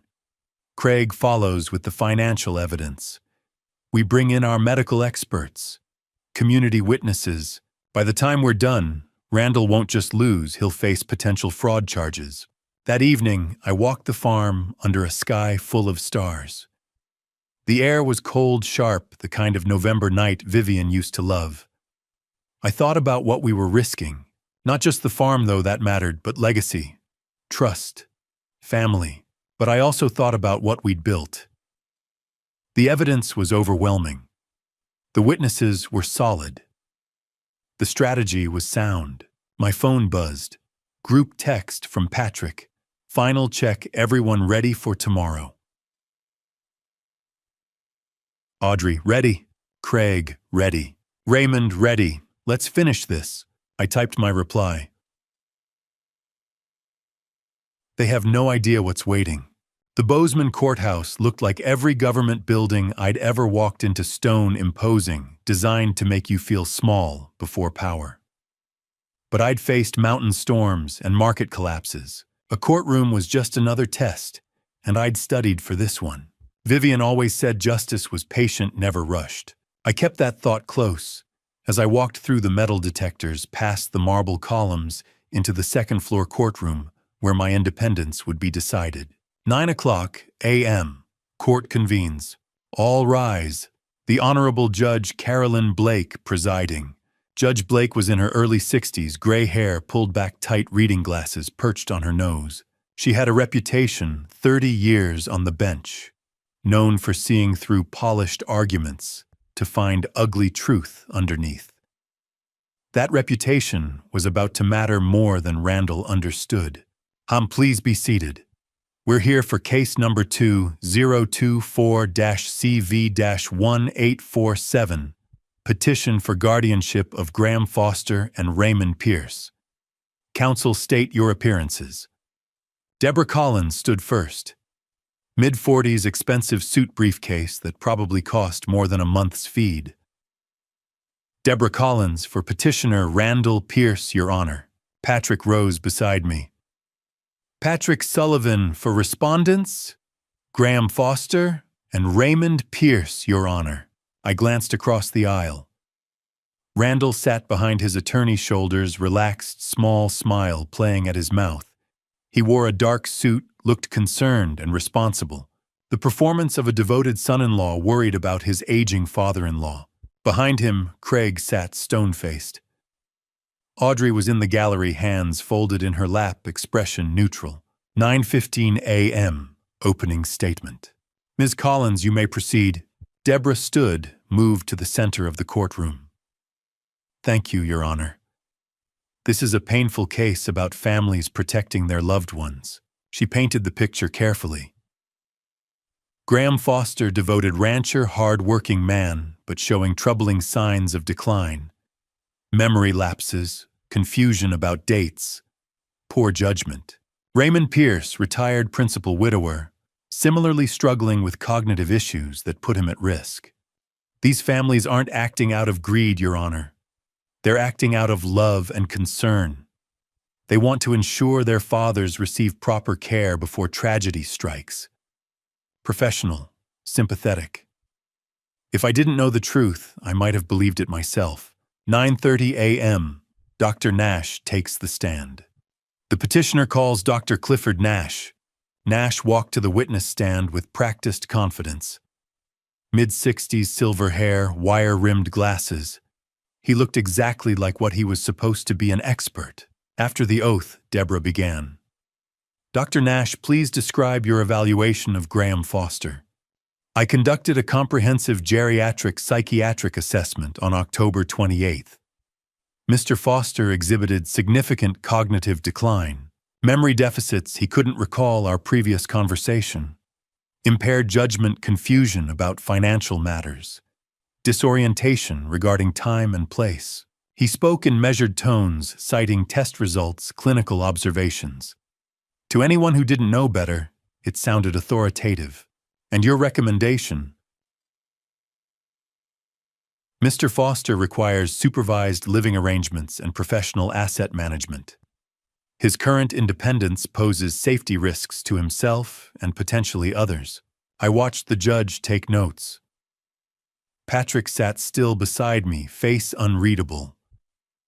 We'd planned for this, let Nash hang himself with his own rope. 10 a.m., neighbor testimony. Deborah called 3 witnesses, all carefully coached. First was a woman from town. I saw Mr. Foster at the feed store last month. He seemed confused about the change from his purchase. Had to count it 3 times. Second was a man who lived 2 miles south. Drove past his property in September. The fences looked run down, gates hanging crooked. Not like Graham to let things go like that.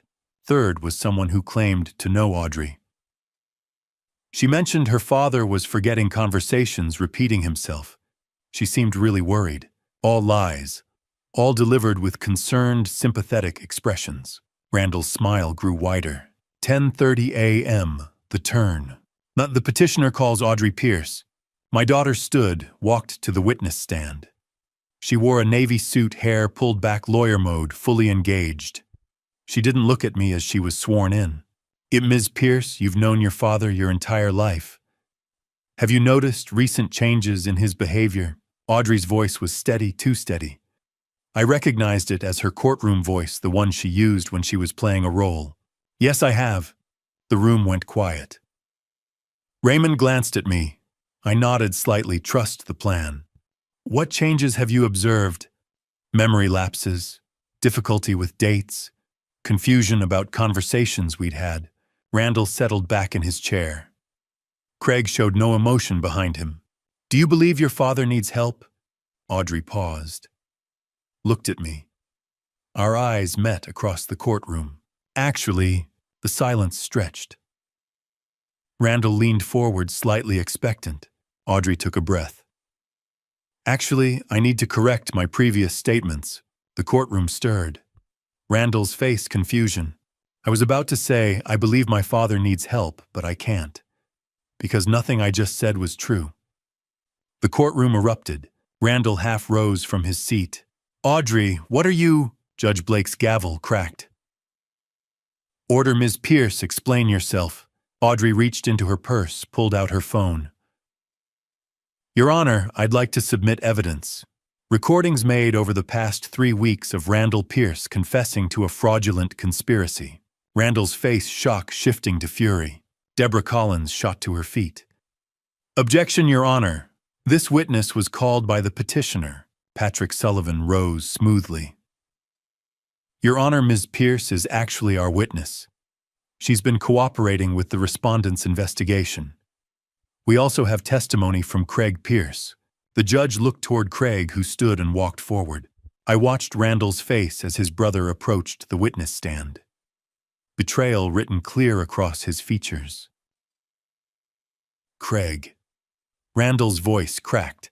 Craig didn't look at him. Sat down in the witness chair. Judge Blake's eyes were steel. This court is very interested in these recordings. Ms. Pierce, Mr. Sullivan, proceed.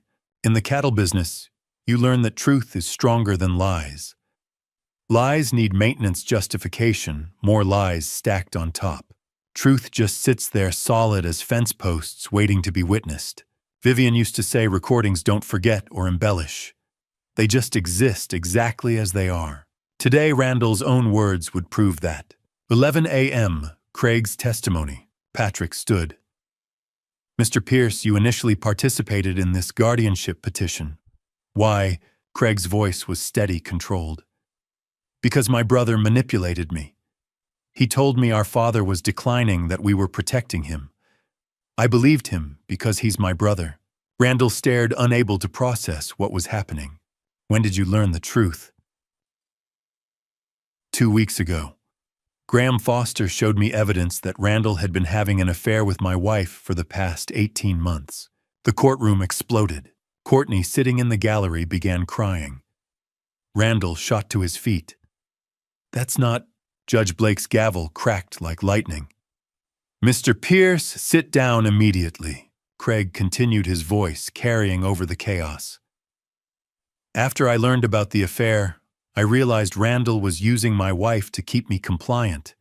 If I questioned the scheme, he had leverage. He manipulated Audrey, manipulated me, bribed a doctor, all for money. 11:30 a.m. First recording. Audrey connected her phone to the courtroom speakers. Your Honor, this recording is from 2 weeks ago. My husband didn't know I was recording. She pressed play. Randall's voice filled the room, confident and cold. Randall's voice. Your dad's had his time, Audrey. Now it's our turn. I see $3 million sitting dead on land doing nothing. Raymond has $2 million he doesn't need. We're in our 40s renting an apartment.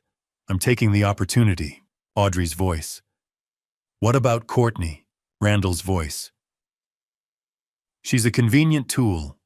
Keeps Craig cooperative. Makes the scheme look legitimate, 2 families concerned about aging fathers. Audrey stopped the recording. Looked directly at Randall. You used everyone. Randall's face was pure rage. He stood shouting, You betrayed me. Bailiffs, Judge Blake commanded. 12 p.m. Additional recordings. Patrick played the second recording, a call between Randall and Craig. Randall's voice. Dr. Nash will write whatever we need. I paid him $15,000. He understands these situations. Craig's voice. That's smart. Randall's voice. It's business, brother. Judge Blake's eyes locked onto Dr. Nash, who had gone pale. 12:15 p.m. Hotel surveillance audio.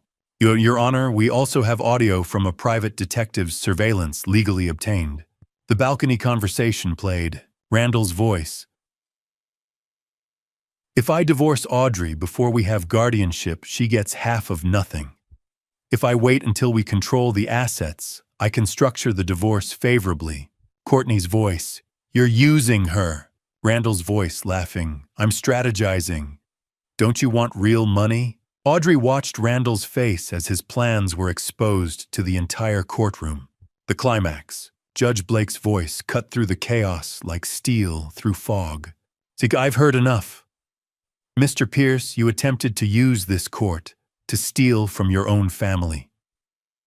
You corrupted a medical expert, manipulated your wife and brother, and have shown zero remorse. She looked at Dr. Nash. Doctor, you will be reported to the State Medical Board. Your assessment is rejected. She turned to Deborah Collins. Counsel, were you aware of any of this? Deborah Pale shook her head. No, Your Honor. I was provided information I believe to be accurate. Then you bear no fault, but your client faces serious questions. Judge Blake looked at Randall, now being restrained by bailiffs after his outburst. Mr. Pierce, I dismiss both guardianship petitions. Furthermore, I'm referring this matter to the district attorney for investigation of fraud, conspiracy, and witness tampering. She turned to Raymond and me. Mr. Foster, Mr. Pierce, I apologize that this had to come before my court. You are clearly competent individuals who were targeted. Then back to Randall. You are held in contempt of court. Bailiffs remove him. As Randall was led away, he screamed, This isn't over, Audrey. You destroyed everything. Audrey watched him go, feeling nothing. But the judge wasn't finished. We'll reconvene after lunch for final testimony. I want to hear directly from Mr. Foster and Mr. Pierce. After months of recordings, evidence, and exposed lies, everything narrowed to something simple. A 68-year-old rancher explaining to a judge why he deserved to live free on land he had worked for 48 years. Vivian used to say, I was better at doing than talking. But some truths must be spoken aloud, witnessed, and entered into the record. When Patrick called me to the stand that afternoon, I felt every eye in the courtroom. The morning had unraveled Randall's scheme. Audrey's turn, the recordings played in open court. Craig's quiet decision to testify against his own brother.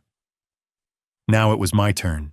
Mr. Foster, how old are you? Patrick asked. 68, ranching 48 years. Describe your daily routine. I did. Dawn over the bitter roots. Livestock checks before breakfast. Moving cattle through pasture with practiced efficiency.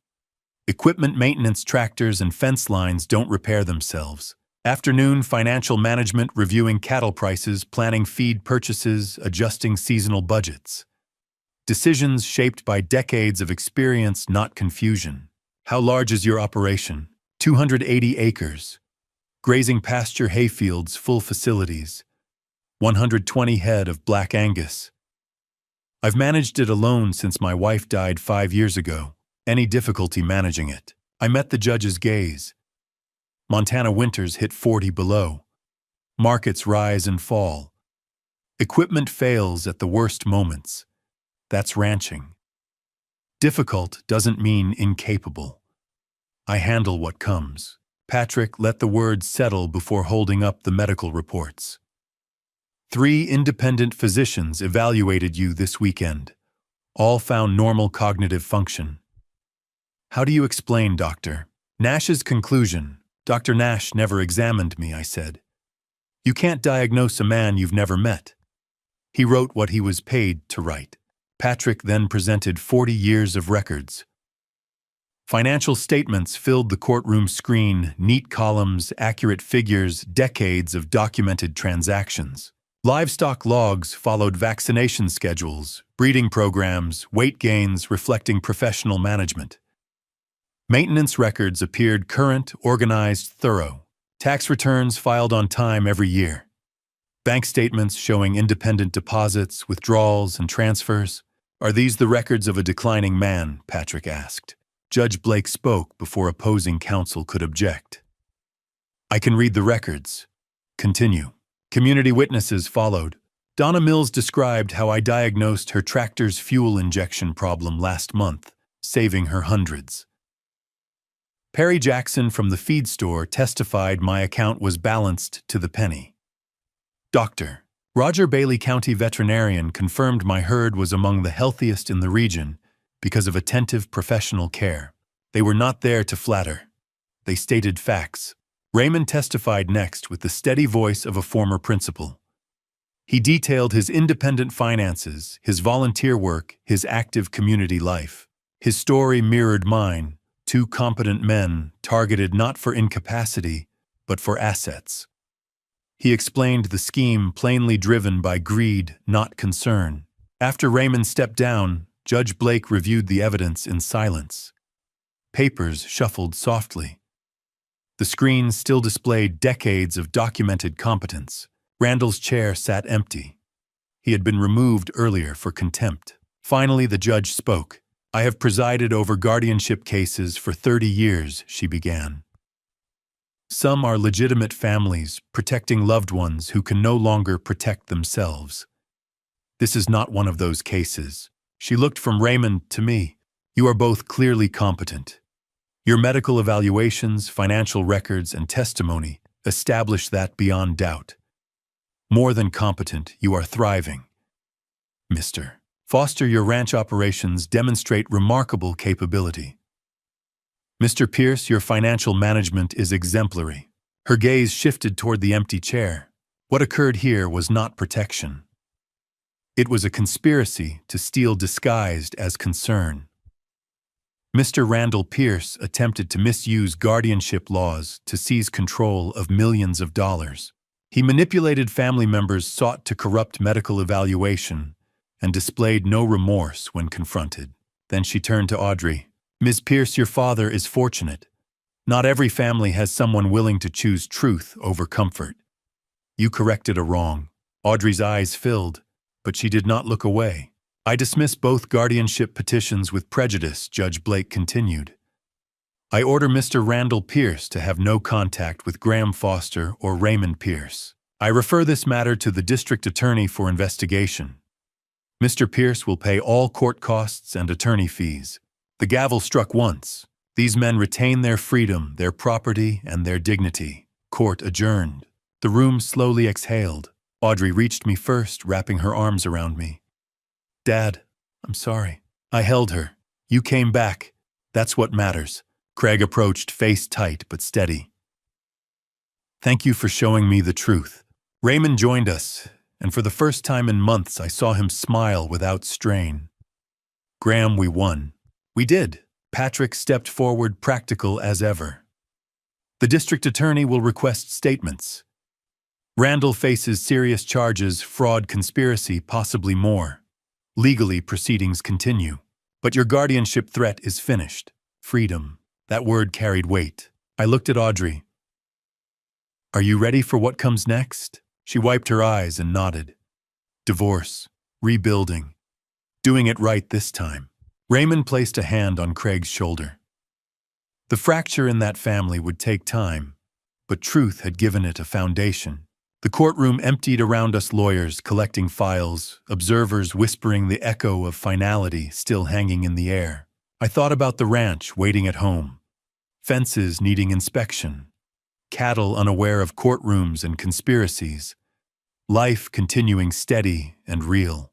For months I had gathered evidence, recorded conversations, studied statutes, and prepared for battle. In the end, it came down to standing straight, speaking plainly, and letting facts speak louder than fear. Vivian would have understood that. As we stepped into the October afternoon, the air was crisp and clean. The mountains stood unchanged against the sky. I felt something settle inside me, not triumph, but restoration. They had tried to take my freedom through paperwork and deception. The law had seen through it. I turned to Audrey. Let's go home. And for the first time since this began, that word felt entirely secure. Winning in court was one thing.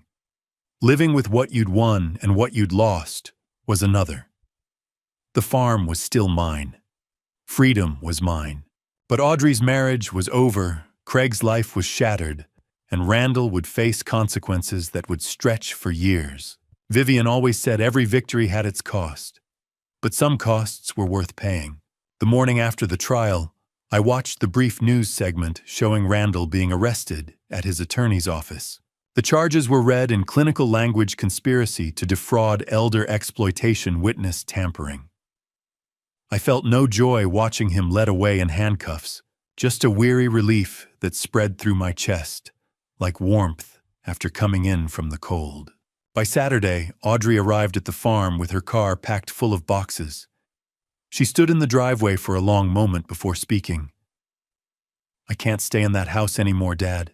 Everything reminds me of him." I helped her carry the first box inside. "Your old room hasn't changed since you left."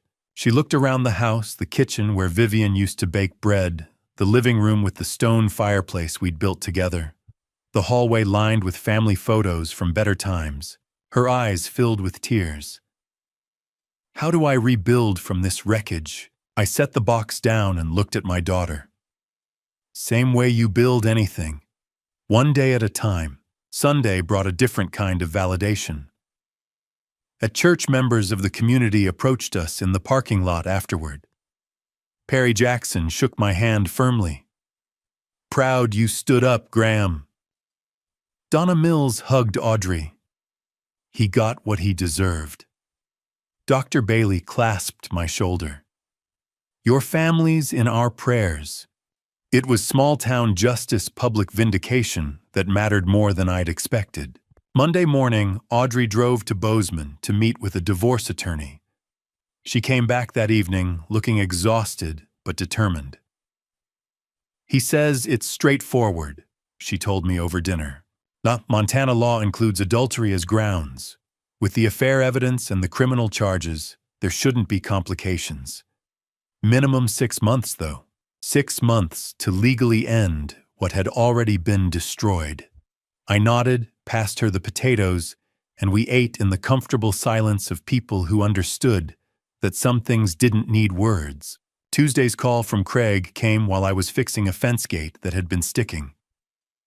"I filed for divorce from Courtney," he said without preamble. "She's moving to Seattle next week. Can't face the community after what came out in court." "I'm sorry, Craig." Don't be. I'm not." He paused, and I could hear traffic in the background. "I've been having dinner with Dad twice this week. We're actually talking first real conversations in years. He told me about teaching about Mom, about things I never asked about before." That's good," I said, meaning it. "Graham." His voice caught slightly. "Thank you. For not letting Randall destroy everything. For showing me the truth." Midweek, Raymond and I met for coffee at the Meadowlark Cafe, the same place where we'd first formed our alliance, but this time as friends, rather than just allies united against a common threat. He stirred his coffee slowly, watching the steam rise. "So kids do?" "Craig's temporarily moved back home," Raymond said. "Helping me with some repairs I've been putting off. Says he wants to make up for lost time." He looked up, met my eyes. "Think he means it?" "Redemption is possible," I said. Raymond nodded slowly. "For some people, not all." We both knew who he meant. Thursday evening found us on the porch, Audrey and me sitting in the same chairs, where I'd sat alone that Sunday morning, weeks ago, overhearing the conspiracy that had started all of this. The air was colder now, late November, settling into early winter, but we'd bundled up in coats and brought out coffee.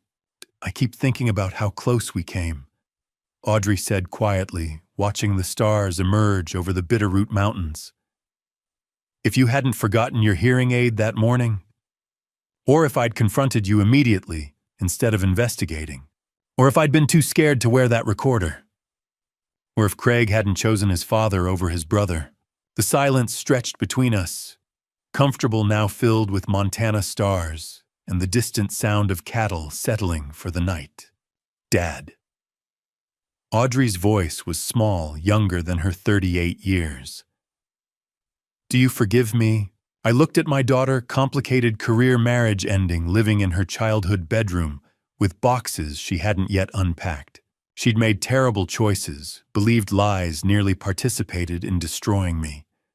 But she'd also found the courage to choose truth when it mattered most. Titi, I forgave you the moment you played that recording in court, I said. You came back. That's what matters. Audrey leaned her head against my shoulder, just like when she was small, and we'd sit on this same porch watching summer thunderstorms roll across the valley. My phone buzzed in my pocket. A text from Patrick Sullivan, DA's office, called. Randall accepted a plea deal, 5 years prison restitution for your and Raymond's legal costs. Avoids trial, admits guilt. Thought you'd want to know. 5 years. Not enough for what he'd tried to do.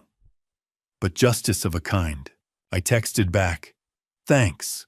What about the protective order? His response came quickly. Active. He can't contact you, Audrey, Raymond, or Craig for 10 years after release. Everyone's safe. Safe. I looked out at my farm, felt my daughter's weight against my shoulder. Thought about the land Vivian and I had built together, stone by stone, fence post by fence post, season by season. We were safe and free and together. Tomorrow we'd start rebuilding. A year after the trial, autumn returned to Montana with familiar rhythms, cattle preparing for winter fields, turning golden early season snow, dusting the mountain peaks. The farm was thriving. So was my family. Vivian used to say autumn was for harvest, for gathering what you'd sown. This Thanksgiving, I understood what she meant. The farmhouse was full for the first time since Vivian died. Audrey moved between the kitchen and dining room, setting out dishes with the practiced ease of someone who'd grown up doing this. She lived in Bozeman, now had opened her own law practice, specializing in elder advocacy. The work suited her, turned what had happened into something meaningful. Dad, you don't need to do all this, she said as I checked the turkey. I've cooked Thanksgiving dinner for 45 years, not stopping now. Still proving you're competent. No, just living. By mid-afternoon, the house filled with voices. Brian arrived from Boston with his family, wrapped me in a bear hug that reminded me he was still my son, even if distance had made him feel like a stranger during the trial. Dad, we should have been here. I'm sorry. You're here now. That's what matters. Rachel, who'd flown in from Denver, helped set the table. She'd called every week during the investigation, never doubting, always supporting. And Audrey says you and Raymond started some kind of advocacy group. Raymond, who'd arrived with Craig, jumped in from the living room. Montana Elder Justice Alliance. We help seniors identify and fight exploitation. Had our third case last month, situation similar to ours. His voice carried the satisfaction of purpose found late in life. Craig added, I handle the forensic financial work, help other families see the patterns. The accountant who'd nearly helped destroy his father now used those same skills to protect others. Audrey caught my eye across the room. And I handle the legal side pro bono. It's healing. Turning what happened into something good. When we finally sat down to eat, I stood at the head of the table with Vivian's photo watching from the mantel. Before we eat, I want to say something. This time last year, I thought I understood family loyalty, trust. Then I learned those things could be broken. I paused, met Audrey's eyes. But I also learned they could be rebuilt. I looked at each person in turn. My daughter made mistakes, but had the courage to fix them. Craig chose truth over easy lies. Raymond stood with me when we both could have just given up, and my children, even from far away, supported me through it all. I raised my glass.